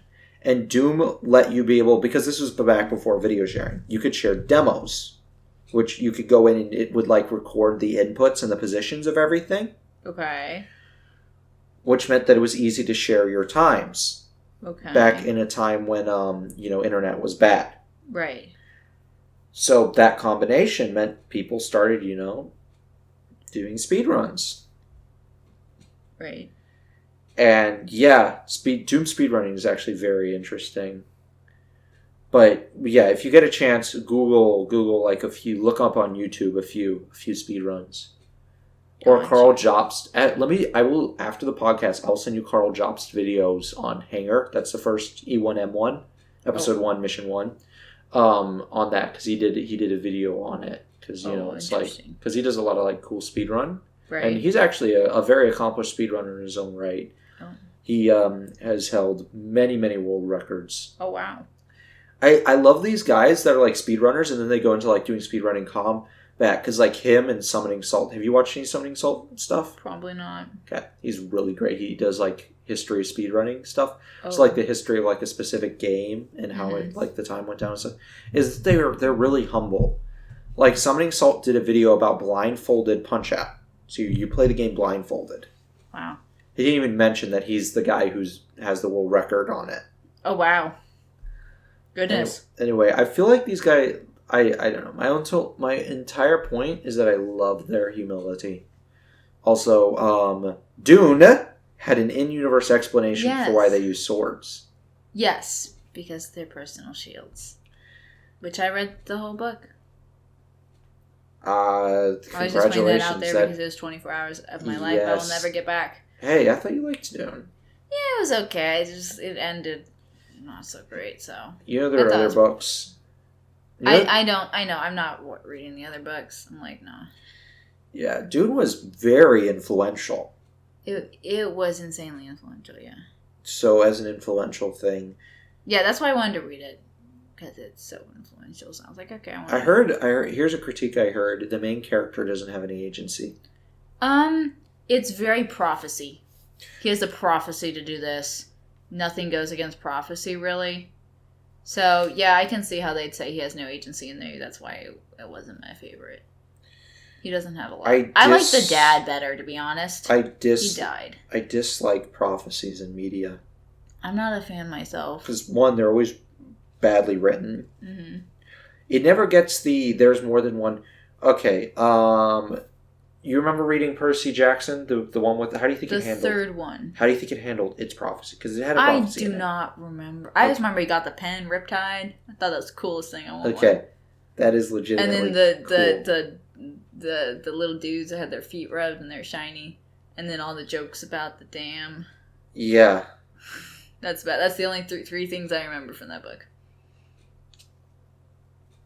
you just reminded me of like a joke, but I can't tell it because it's a dirty joke. I'll tell you later. Okay. By dirty, I mean poop, not. Okay. Anyway, so let's continue on. The fact that they use guns, I will say that's a legitimate plot mistake. Yeah. I can imagine that there's in-universe explanation why they do the jumps. But how do you think they would in-universe explain personal shields? So just show the personal shields? Just show that they have personal shields. Have like some when they shoot them with bullets. And then just have it so that the big gun, because they kill it with a big gun at the end of the scene. Right. That goes through the shield. And it makes sense. Like just that simple fix. Or that blunt. Or that, the slower weapons. Copy Dune! Lols. Legitimately, if they copied Dune, it would make sense. Yeah, that's fair. That's fair. So yeah, Rihanna shoots the alien with the gun, which I'm like, okay, that's an interesting way of solving the problem. Makes sense. Mm-hmm. No kvetching there. Yeah. What was the next scene? Oh yeah. So then we go to the alien. The door gets burst open. This guy, the alien comes in. He tells his crew to run, and he's sitting there. And the alien doesn't attack him, but he goes towards the engine. So the guy tries to stop him. They attack and whatever. And then the alien gets distracted with Alex. Yeah, because he's carrying a weapon. Yeah. So Alex is actively attacking him. So they got him to stop aiming for the engine, which didn't help them later on. Did that not help them? What do you mean? Well, I mean, the whole ship got sank later on, which... Yeah, you know what that made me feel like? What? When the Mandalorian ship got destroyed. It seemed sudden, and it made me sad. The John Paul Jones. I mean, you know how much we've been through with the John Paul Jones? Yeah. Did it just get sunk? You're like, oh... Like the Titanic? We but quicker? It had to be sunk, though. I know it did, but... Because we had to get to the battleship. I know it did. Which they Chekhov's gun the Missouri hard. They did Chekhov's gun them. They Chekhov guns the veterans, which briefly. I didn't really which I think was interesting. I thought that was cool. Yeah. So they stop the alien and then they get him in front of a big gun. Oh, and they censor the F word. Malahala mother bang. I don't know what Malahala means. Maybe it's a Barbados thing? Maybe it's a Rihanna thing? Maybe she, made up a word for the script? Maybe so. Any of those, honestly. Any of those is legit. I don't care. So... Do they go back to the mountain? I don't want to talk about the mountain. No, we've already skipped the mountain several times. Okay, yeah. Wait, we do go back to the mountain. That is very much on purpose. Okay, I just have written, why do we care if he finds her? Yes, you're right, because we see that the aliens don't attack things with weapons, and we see that she's hiding from the aliens because they killed these cops. She's hiding from aliens, and so we have no tension. She's tense, we're not, because we know they're not going to hurt her. Exactly. Relying on character knowledge that we already know, we're like, yeah, I don't care. Mm-hmm. Oh, I don't want to talk about these mountain scenes. Can we just talk about what we hate? They killed the guy's grad student. Yes. Can we just talk about how bad how offensive to people with anxiety. We can talk about that. And then can we just forget the mountain scenes? Except at the very end when it has no bearing and we have to talk about how it has no bearing. Okay. It legitimately doesn't matter. Does nothing. It's crazy. Okay. So, if you've watched our Puss in Boots review, you will notice that I praised the depiction of anxiety in Puss in Boots. And I commented that Hollywood likes to have very jittery characters for anxious characters. Mm-hmm. Case in point, the scientist. He's the most jittery, annoying, offensive depiction of anxiety I've ever seen. That's not how actual anxious people work. No. And then, what was it? What was it that she did when he started having a panic attack? She said, calm down, calm down. That doesn't help someone who has a panic attack. Yeah. Didn't she, like, grab him and shake him or something? I don't remember. I think I was writing, maybe. Well, if she did that, it wouldn't surprise me. Yeah. They killed the guy's grad student, which we met for, like, 2 seconds. Yeah, I don't... And then we met him criticizing him. So, like, I just felt bad for the guy, and then they killed him. So I was kind of sad. I was sad. Okay? It was sad. Whatever, I don't care. They played it off kind of as a joke, though. They did, though. That's the problem. I'm like, oh. Because the black guy's like, yeah, so... We're like, okay, we get it, you're in the military, but this guy's a civilian. Have a little sympathy. He should have... he's worked with this kid for a while, you know? Yeah. Like, obviously, just having them kill, like, your grad student is disturbing. Uh-huh. And those things don't come cheap. No. They cost a lot of money. They do? I thought you got them for free. I don't know. I assume it was like an intern. They should have said intern. I don't know why they said grad student. That was weird. I don't know. It just made me think of Darcy. Who? Darcy, the girl that was with Thor. I'd forgotten about her. I just thought she was a student too. So I don't know. I was always. Is she not a student? I thought she was like the intern. She was the intern. So that's what it made me think of. So anyway. But it doesn't matter. So anyway, that was... I never liked any 3 of those characters. No. He was rough, mean, he was rude. Offensive. Again, I was talking about the Mick. The black Mick was rough, mean, and rude. And then he, the scientist... was an offensive stereotype of anxious people. I did not actually pick up that the guy was a grad student because they seemed so much on equals the way they talked to each other. Yeah, just like very equals. Yeah, make him another scientist or something like. Yeah, so why did he have to be a grad student? I don't know. They thought it sounded funny. Like, let's be honest, that's probably the answer. I guess so. So yeah, that happens. Then. I'm still talking about how offensive the scientist is. Keep talking. And yeah, when they have a panic attack, it's completely unrealistic. They calm him down into completely unrealistic things.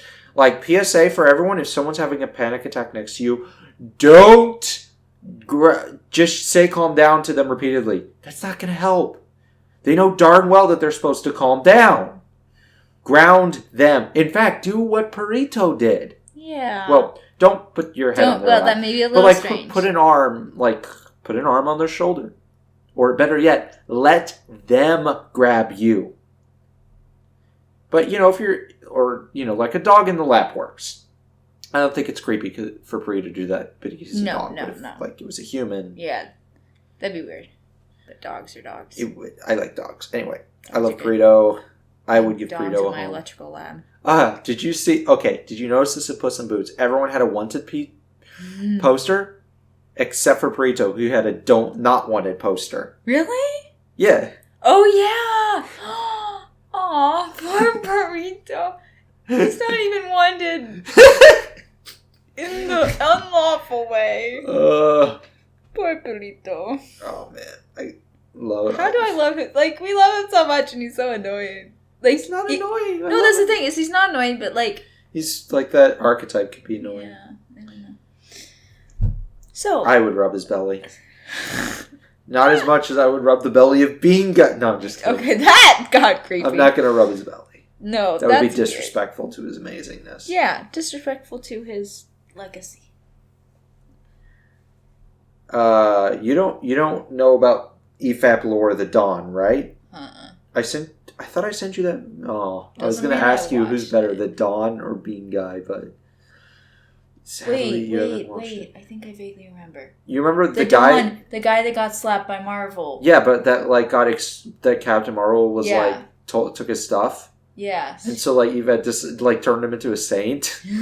I did watch that actually. Yeah. Okay, so who's better, Bean Guy or the Dawn? I just feel like Bean Guy. I still don't like the Dawn, to be honest. As much as they do. So. He's just trying to. Okay, you don't have to convince me. I already know what I. Anyway, so, I forget his name, but he plays a part sometimes.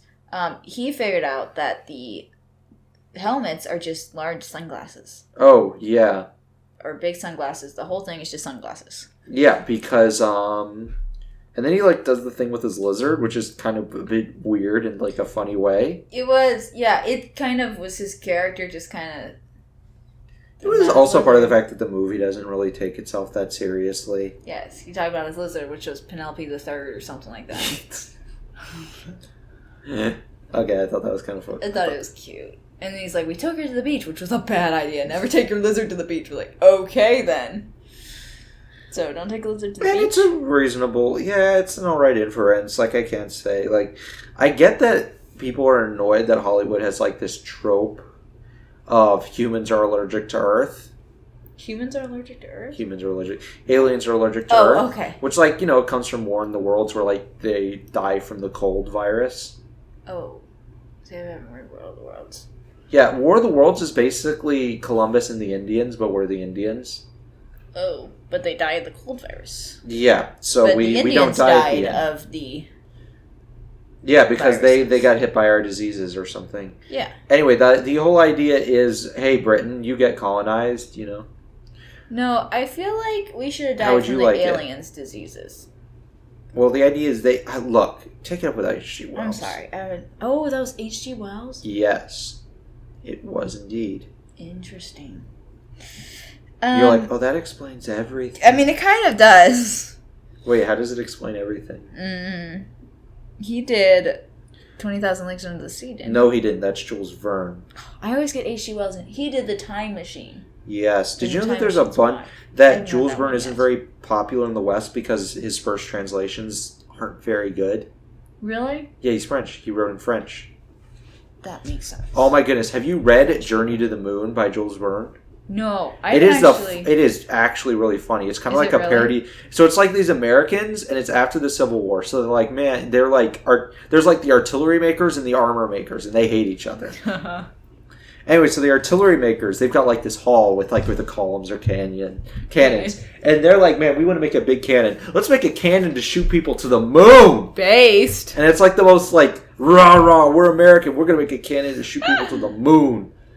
And sure, it's unrealistic as all get out, but honestly, it's really funny. That's actually kind of funny. See, I have 20,000 Leagues Under the Sea, but I haven't read it yet because I'm working on Lord of the Rings.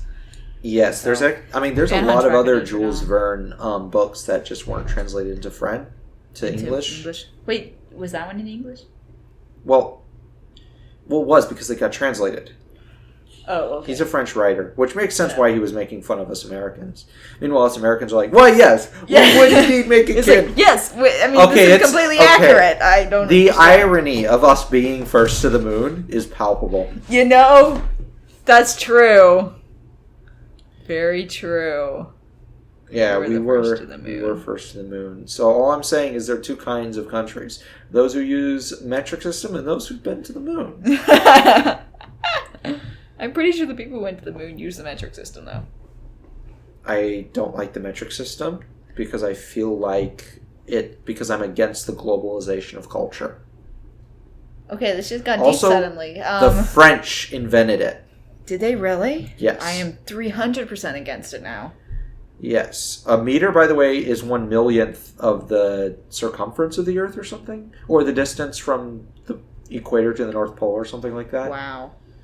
Who does that logic stuff? I don't know What in the world? They just arbitrarily decided it because it's in nature, so it's... Look.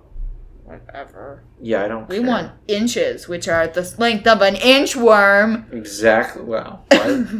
No, I will legitimately argue for imperial system, and we're probably going to get the most engagement on this episode because all the Europeans going, metric is the bad. I'm not going to lie. After the podcast, I want to actually hear what your argument is for imperial system. Yes. Debate that. Yes, I will give you. Anyway, so enough about metric.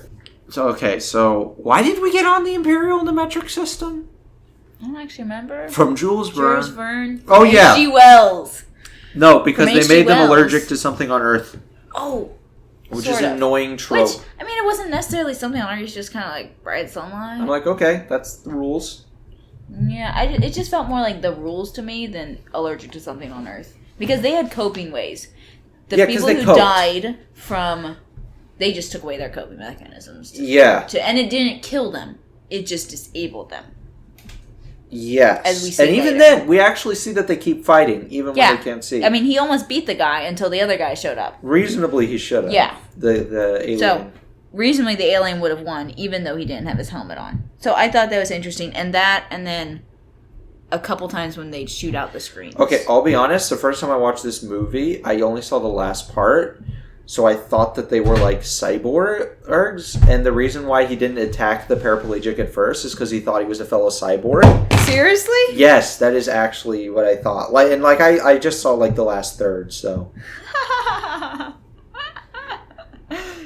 don't know what to say to that. I watched some part of it with you. I didn't even know they're aliens, honestly. Really? Yeah. What did you think that they were? I don't actually remember. They were just kind of shooting stuff, and then we stopped watching before they shot the alien ship down in the last maneuver. For some reason, we stopped watching. We're like, oh, we'll come back and watch it. We did not. Oh, yeah. I don't know why. I thought we had to like go home for dinner or something. I don't remember. Maybe. That sounds like something like us. Yeah. Oh, you remember that show, Rupert's Whatever? No. That we watched, the bear. That would like... The white bear? The white bear. Yes! On Cubo. All those are on YouTube. Are you for reals? I am for realsies. I might maybe get on some YouTube later. You're going to go on YouTube for Rupert, but not for Asterix the Gaul. I forgot about Asterix the Gaul. Watch. I won't actually go on YouTube for Asterix anything. the Gaul. I try to stay off of YouTube. Except Watch for, Asterix the Gaul. Our sister's videos. Watch Asterix the Gaul. I try, but I don't watch anything. I'm too busy. Be unbusy, and then watch Asterix the Gaul. If we review Asterix the Gaul, then I will watch it. We will see. Perhaps All right, we will. No, when you go on spring break, watch Asterix the Gaul. I got busy stuff to do. I don't care. Shed. There's nothing, no better use of your time than watching Asterix the Gaul. Moving on. Okay. So we see. So we set up the rule. They're alert that they like can't handle a lot of sunlight. Yeah. It hurts them a lot. Which is fair. That's me every time I walk outside into the sun. So. Yes. It's completely fair. So then they also set up in the mountain area. People, do we have to talk about the mountain? Yes, we do, because it's important. We set up the fact that age 43 is when the communication will. Yes, we get the ticking clock again. Yeah, so we get the ticking clock, we get set up. They're like, okay, that's like 4 hours, which I can't believe all that stuff happened in 4 hours. That was kind of crazy. Yes. I think they set the ticking clock a bit too much, but whatever. Yeah, so then that's when the satellite will be in position. They can transmit. Which they already set up that ticking clock, so. Yeah, that's fine, but I was just telling the exact time. So then they're sitting around. Nagata's there. Let's talk about this thing. Nagata's there, and Alex is there, and they're like, darn, we can't see them. We can't track them. We don't know where they are. And then Nagata's like, well... We have a way. And then he's like, what, you mean like the art of war? You can't see your enemy or something like that? They never brought this up, but art of war is Chinese, Nagata's Japanese. They did! Nagata said, art of war is Chinese. Well, and he's like, well, I still don't understand it. Yeah. So that was kind of weird, and But I liked the plan that they had. They did sense. Later bring up the art of war, which I thought was... And he's like, I finally understand what that means. And he's like, no, that's not what that means. That's not what it means. He's like, what? It was kind of funny. But you explain their plan. So, tidal buoys. Whenever the ship makes a jump, it causes a wave. So they could detect the wave with the buoys. Mm-hmm. And because it makes a grid... They can shout out E7. I didn't even notice that. No, I didn't either until you mentioned it. But why was it so important that Nagata knew it? Well, because... Well, first of all, I think it was funny that they're like, oh yeah, we've been using this already in Rimpak to beat you guys. Oh, is that what it was? It was for Rimpak? No, he mentioned that for 20 years they've been using it as like to gain an advantage. Oh, I thought it was like in actual warfare. I don't... But maybe it's No, just Japan hasn't been to war in 20 years. Like, they... Yeah, I know. That's why I was confused. I was just like, when do they use this? Exercises. Okay. So they would use it in exercises. Yeah, so they've been... And then he's like, and he was dirty. Like, and he was like, yeah, because they're like, and we've been using it to get an advantage on you guys in RIMPAC. And he's like, what? You cheaters? I don't see that's cheating. Well, he said something. Yeah. Dirty, rotten scoundrels or something like that. Anyway. And he's like, thanks. So he learns to... I think that was very important for his character because it showed that he learned to... Because it works for Nagata. He figures it out. There's the whole grid and everything. And then he's like, Captain Nagata, my chair is your chair. So Nagata sits down in his chair. So he gets to be captain for a while because there's 2 captains on the ship. And there's no fighting between them. No. He humbles himself and acknowledges the fact that Nagata knows more about this than he does. And he lets him be captain. In charge. And so then we get actually a very nice action scene. As they're like continuing to do it, and as they're getting closer. So they're shooting they'll shoot at where they think they are. Yes, they're getting closer. Now you notice they hit them on the 3rd time. Yes. 3s, always 3s. Rule of 3s, because otherwise it would have gotten dragged out. Yeah, and otherwise it would have been too soon. Yeah, so they kill 2 of them, 2 of the ships. Yeah, and then the 3rd knows what's going on and is jumping around. Which is okay. So they got him. That. Yeah, I like that the aliens learned and that the aliens outsmarted them. So now they have to do something else to outsmart them. It felt like 2 clever people. Yeah. As in, I never think that I think that the aliens just got outmaneuvered. Right. Not that they just weren't smart. That they were stupid. Yeah. And I feel like the humans genuinely, at least except for that maneuver at the end, got the plan. Had a good plan. Honestly, I kind of like the alien weapons. They're kind of cool. The stabby ones or the fly ones? No, I already explained why I hate the stabby ones. Oh yeah. The ones that they plunge in and then they go in, so they kind of get through the armor. Yeah. And are able to blow the inside. And then they blow. I thought those were cool. Cool design, to be honest. Yes. Because they weren't really lasers. Usually you think aliens lasers. Yeah. But these were artillery. Different design. And it makes sense because we're fighting with battleships. Yeah. Anyway, I like that. And so they defeat the 2, and as I said, 2 clever people. Because they just didn't, because theoretically they could have just won with this plan. They didn't, and so they tried to fire off the missiles and whatever. And John Paul Jones gets sunk. John Paul Jones does get sunk, and the captains are the last ones off of their ship. Which. Okay, so everyone who's watching this, go watch The Cost of Concordia by the Internet Historian. You go watch The Cost of Concordia by the Internet Historian. But they actually, by the way, it's an actual crime for the captain to get off, to not be the last one off. Wow. Tell the joke. Oh, yeah. So when I was in the Army, I lost a gun, and they charged me $150 for it. It was then I realized why captains go down with the ship. Oh, I know another Navy joke. So there's this guy, and he's with a Navy psychologist. He's like a sailor. And so they're testing, he's like, okay, if there was a battleship, right there, what would you do? You do. And the sailor's like, I'd grab a torpedo and sink it. He's like, well, where'd you get the torpedo? He's like, same place you got the battleship. That's kind of funny. Yes. Get the battleship. Anyway, I wish we had still had battleships. I understand that they're not the best idea, but they're so cool. They're not the best idea? No, they're not a good idea. What? I love those aircraft that you saw.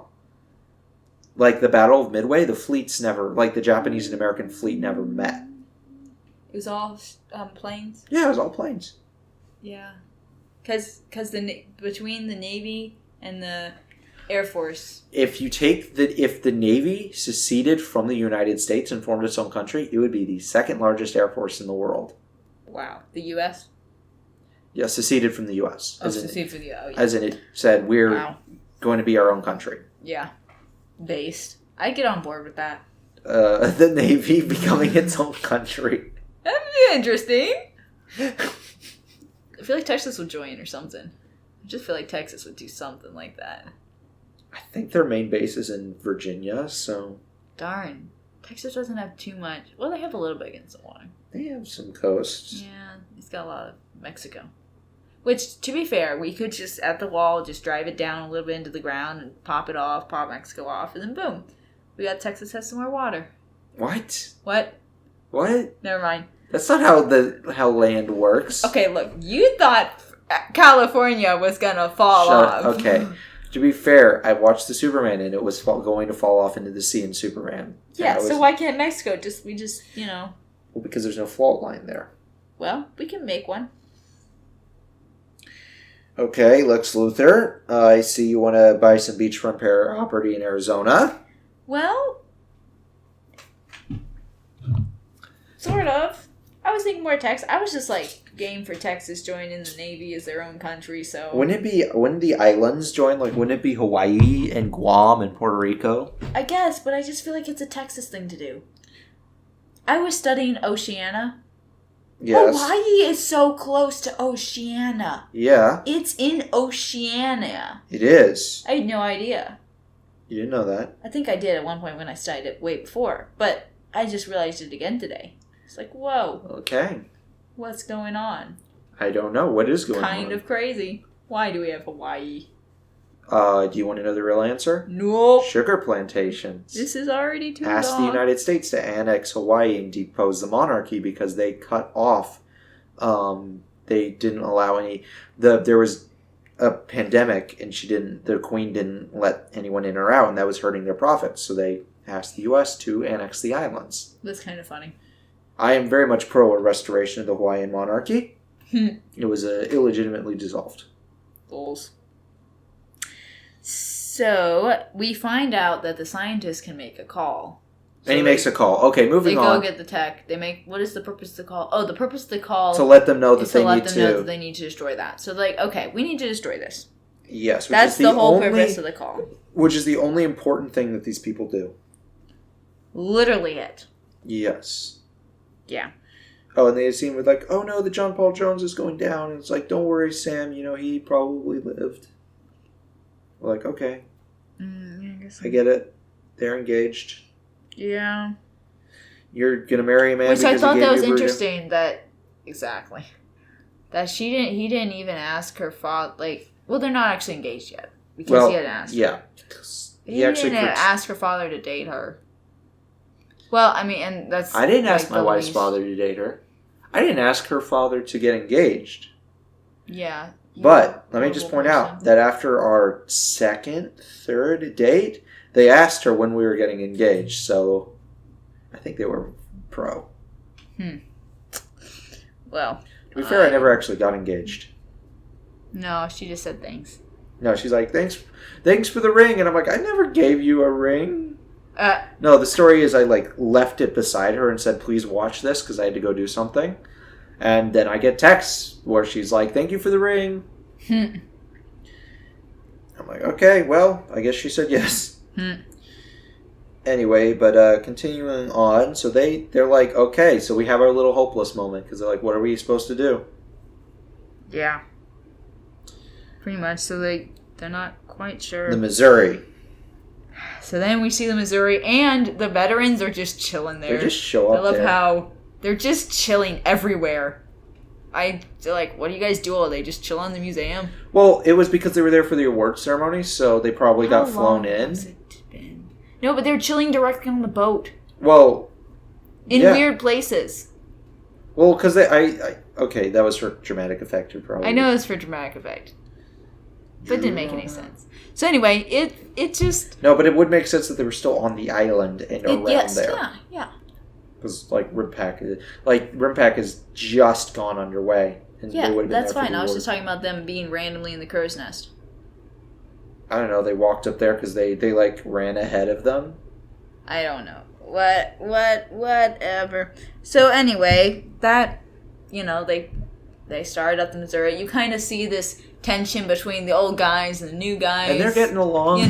They kind of got to figure out. I just didn't like the fact that they were rude to the guy that I liked and nice to Rihanna. Oh, yeah, they were rude. It was like this little dwarf guy. I don't think you can be a dwarf in the Navy. I wonder if they got actual veterans, though. Yeah, I wonder. I don't know if he was a dwarf or if he was sitting down. I don't know. He kind of He like was short. gave me a dwarfy aesthetic. He gave me dwarf feeling. A dwarfy vibe. Yeah. Maybe, but to be honest, short people hold more spite within them, so.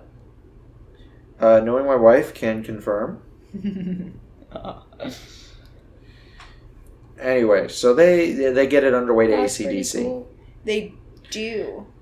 This is post Iron Man, so I don't know how they could use AC/DC. How they could use it? Yeah. Why? This is post Iron Man. Iron Man is AC/DC. You're not Iron Man. I didn't actually realize it was AC/DC until you said AC/DC, so. Oh. Well, I thought it fit, though. Yeah, it fit. I like the music. I thought it was good.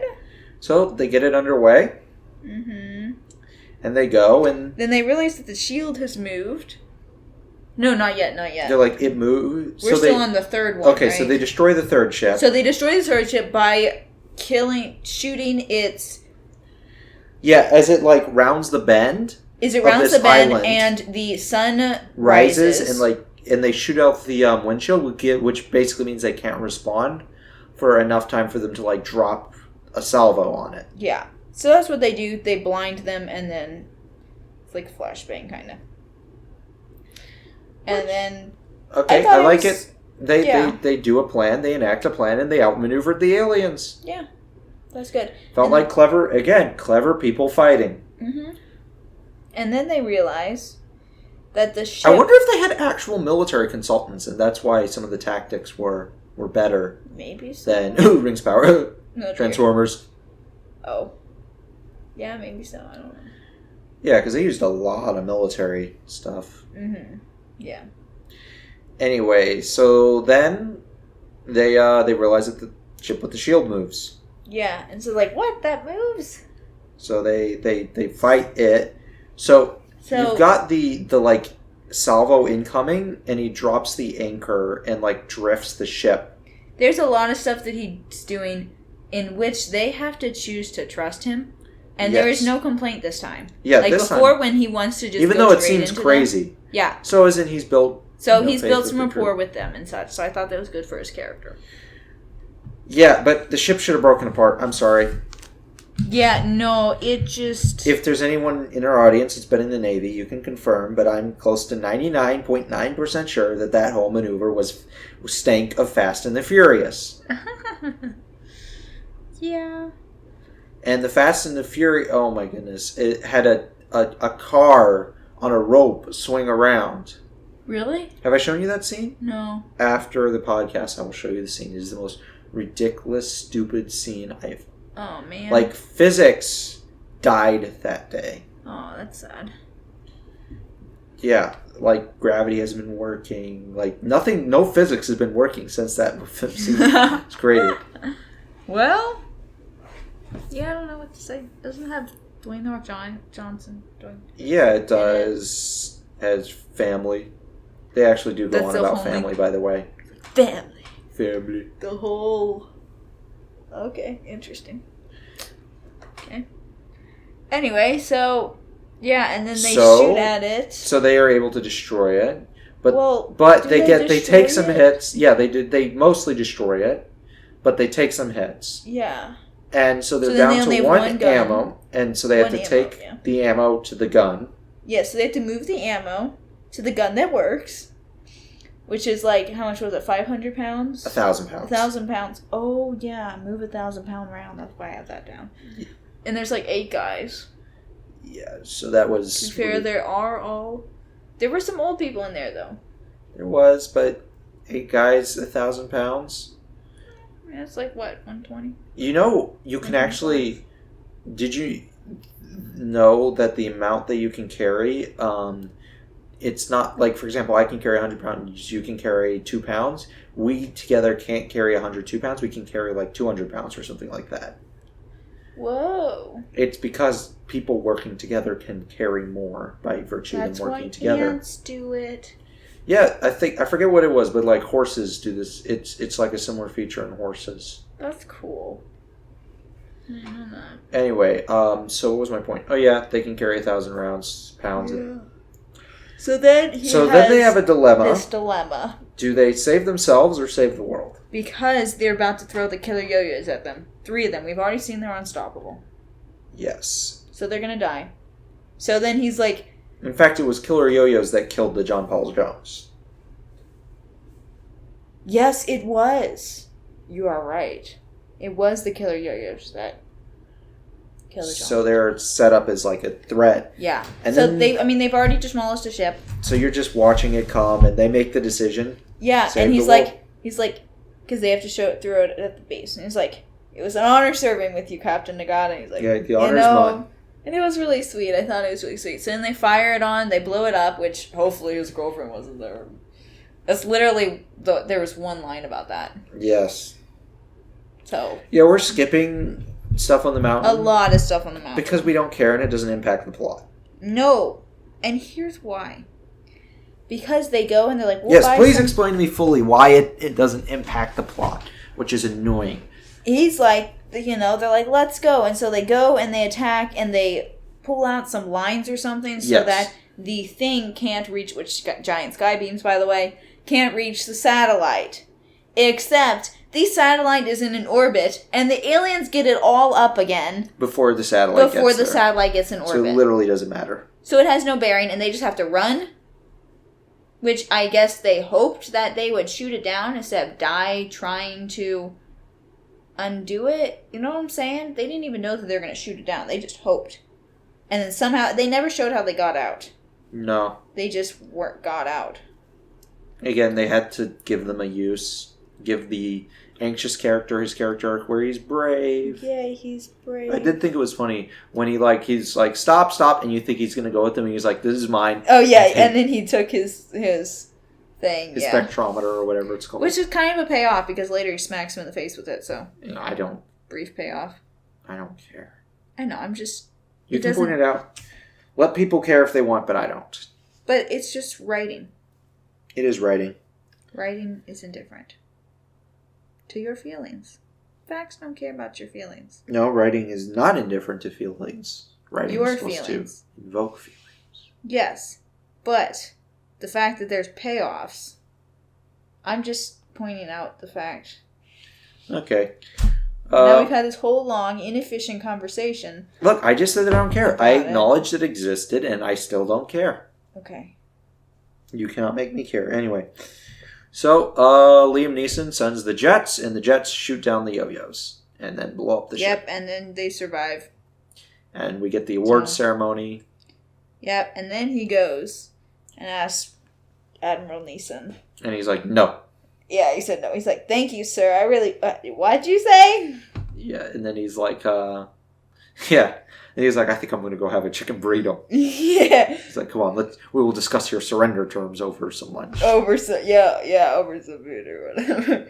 Anyway, did he get... Oh, yeah, he accepted a medal on behalf of his brother. On behalf of his brother. That was really sad that his brother died. I'm still kind of sad. Well, it made you feel. Yeah. So this writing cared about your feelings. I did that to our sister when I was randomly making up a story. I made her feel about this one detective character or whatever, and she's like... I still think about him sometimes. And I'm like, why? I just made him up in 2 seconds. Y'all named him some funky name. It's okay. This is the D&D effect where you've got this complex NPC and they don't care about it, and then you've got Boblin the Goblin, and they're like, oh my goodness, we love Boblin the Goblin.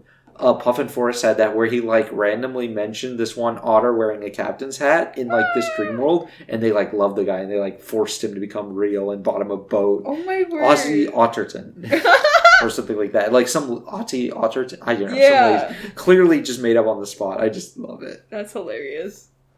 That's great. So yeah, then that's the end of the movie. Okay. So conflict. Kind of weak. Such. I think superhero films really are the best films when it comes to exploring conflict. Yeah, I mean, what conflict per se was there? The aliens want Earth and they say no? Yeah, it was definitely much more of a character, as in... It was. Let the Navy be a man. I can see how this is Navy propaganda. Didn't we just do another Navy propaganda one? No. That they paid for it? No, they paid for a lot of things. But I thought we just did one. Was this the one that they paid for? I think so. Maybe it was this one they were talking about. No, but in Iron Man, Department of Defense also helped fund Iron Man. That's what we were talking about, yeah. Yeah, which is why they didn't go into the commentary on American jingoism, because that'd be bad for... Which stinks, because I think it could have had some good things to say. But watch our Iron Man. Yeah, so conflict was just kind of... But, I mean, it was just more character. Yeah, it was character-based. Honestly, besides the useless characters in Rihanna, I liked them all. Yeah. Even he was likable, even though he's kind of a jerk. Yeah, he was, but they made us like him, because... We emphasize with the guy who's, like, determined. That, and, like, when a guy makes us laugh in his introduction... Yeah. Yeah. When people do stupid stuff.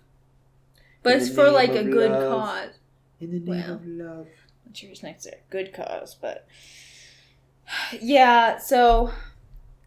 Overall, I really enjoyed his character arc, to be honest. Yeah, I liked it all. I think this is definite. I would recommend watching this movie if you are folding clothes. Yeah, definitely do a folding clothes party. Now, there were a couple dialogues that I just wanted to highlight. I do have one. I'm looking at it. Oh, yeah. I just thought that was funny. I don't know why I wrote that down. But please, give us your dialogue. That was your dialogue? I'm looking at it? Yes. I don't know what. That's what I had written down. That's all. So when Alex gets stressed down by Admiral Neeson, he's oh, we already discussed that dialogue, remember? No, we did not discuss the dialogue. Okay. We skipped over pretty quick. He quotes a book. Neeson quotes half a book. Oh, yeah. And then he finishes the quote, and he's like, Homer. The fact that you know that infuriates me beyond words. Okay, I think that was a good show. I thought that was good. I was like... Okay, you're right. That was a good line. And I think that wall the whole, you're so smart, but you're wasted potential, that was definitely an on the nose, but I think this was more or less on the nose. This was, yeah. You're like, oh, okay, he knows it. It's smart. He knows his Homer. Yeah. And he does. He knows Art of War. He said he's read it like 7 times or whatever. Yeah, doesn't understand it. He knows stuff, and it shows many times that. So, also, when they first see the alien, it's like, this one guy's like, it's the North Koreans, I'm telling you. Yeah. That guy kept making these comments, like, we're all gonna die, or I didn't sign up for this. No one did. You did? Like... Well, you didn't sign up for aliens. I guess not, but... I'd want to do, if I did like a sci-fi military thing, I'd have one guy yell, I didn't sign up for this. So they're like, you literally did. He's like, no, I was drafted. I didn't sign up for this. I think that would be like a funny subversion. I think so. I think that'd be funny. But and then... Oh. At the end, he's like, I finally realized what that means. He's like, no, that's not what it means at all. That's not what it means at all. I really wish they'd had him bring up the 5 rings, which is like kind of like the Japanese art of war. Yeah. So he's like, I haven't even read the Art of War. I'm Japanese. I read the 5 rings, and then bring down something from the 5 rings. I think would have that been too cluttered? I don't know. It could have been worked enough that I think it could have worked. If there was a good quote from the 5 rings, because obviously don't shoehorn it in, but have something about that makes sense. But I think that could have been interesting and highlight actually a very interesting book that's underrated in my opinion. Yeah. So also when they see the aliens, they're like, if this is a training exercise, they've gone way too far. Okay, that was funny. The jokes in this were pretty good. They were, and they were just kind of like one-liner, like not like one-liners, but they were just kind of shoved there. It was really. And then when they find out that Hopper is in charge, they're like, Hopper, we're all gonna die. That's fair. And then later show that they trust him. Yeah. Through all they've been through. Yeah, I thought that was good. That was good. And then they see the aliens and whatever, and they're kind of understanding now what's going on, and they're like, how bad is it? Like, no, I got a bad feeling about this. He's like, well, how bad of a feeling? Like, we're gonna need a new planet bad feeling. That's what it was. That was funny. Oh yeah, that's not what it means. Yeah, anyway, those were some funny dialogue that... It was I felt like the dialogue was kind of half and half. There was that really funny dialogue, then there were some really ones that were just... You're like... I'm hungry. Yeah, I'm hungry. Honestly, a lot of their dialogue, though, between him and her. Yeah, that person, maybe we just had I don't know how to write women syndrome. Maybe. Are women really that demanding that a guy will come and say, hey, and they'll be like, I'm hungry, go get me a chicken burrito? I've never met any woman that's like that demanding. I don't have a guy come up and say, hi, sorry, excuse me, you're wearing my coat. I'm hungry. Where's my food? I mean, I've had my wife do that, but like, she's married to me. Legally obligated to do that, so. I've done that to my wife. Hi, yeah, I'm hungry. Can you make me some food, please? She's always nice and makes me food. Like, you don't know this guy. No! This guy could be a creep. Luckily, the chicken burrito was still in the wrapper because he didn't realize plastic doesn't go in the microwave. Oh, you're right. So... No, some of that stuff is microwave safe. I still don't I had a trust microwavable burrito. Okay, I won't trust it. No, I don't trust it. I used to do a glass plate, lead-free, ammonia-free, I don't know, whatever. Ammonia? Wait, they put lead in ammonia? They do put lead in plates, but not ammonia. I was just trying to think of ammonia? I don't know. Okay. That was a toxic thing I could think of. They bleach-free. I hope they don't mix ammonia and bleach. GMO-free plate. They put GMOs in plates now? Genetically modified plates. They splice cat DNA into the wheat for the toast so that the toast always lands not butter side down. Yeah. You know, I support this GMO. I would support that. I would endorse that, honestly. Hey. Completely. Anyway, I thought the whole, him saying no to, like, intimidate him and then say, come on, let's talk about this, and he, talk about the joke about the chicken burrito. I thought that was kind of funny. Yeah, it kind of shows that the Admiral kind of does have a sense of humor. And that maybe also the fact that he still retains a serious tone, because he never, he doesn't play it really, like, he plays it as a dry joke, not like a ha-ha. Yeah, it's a dry joke that kind of makes you smile. It doesn't make you go, haha, that's very funny. It's just kind of makes you smile. Anyway, so movie over. We finished all that. What did you think of the movie? Well, I don't know. Honestly, I actually really did enjoy it. I thought it was a little long. Oh, because remember at the beginning we're like, we'll have to see if this feels like 2 hours. It actually did feel like 2 hours, even though I kind of enjoyed it. Yes, as I said, there was a lot of time to save with cuts. Yeah.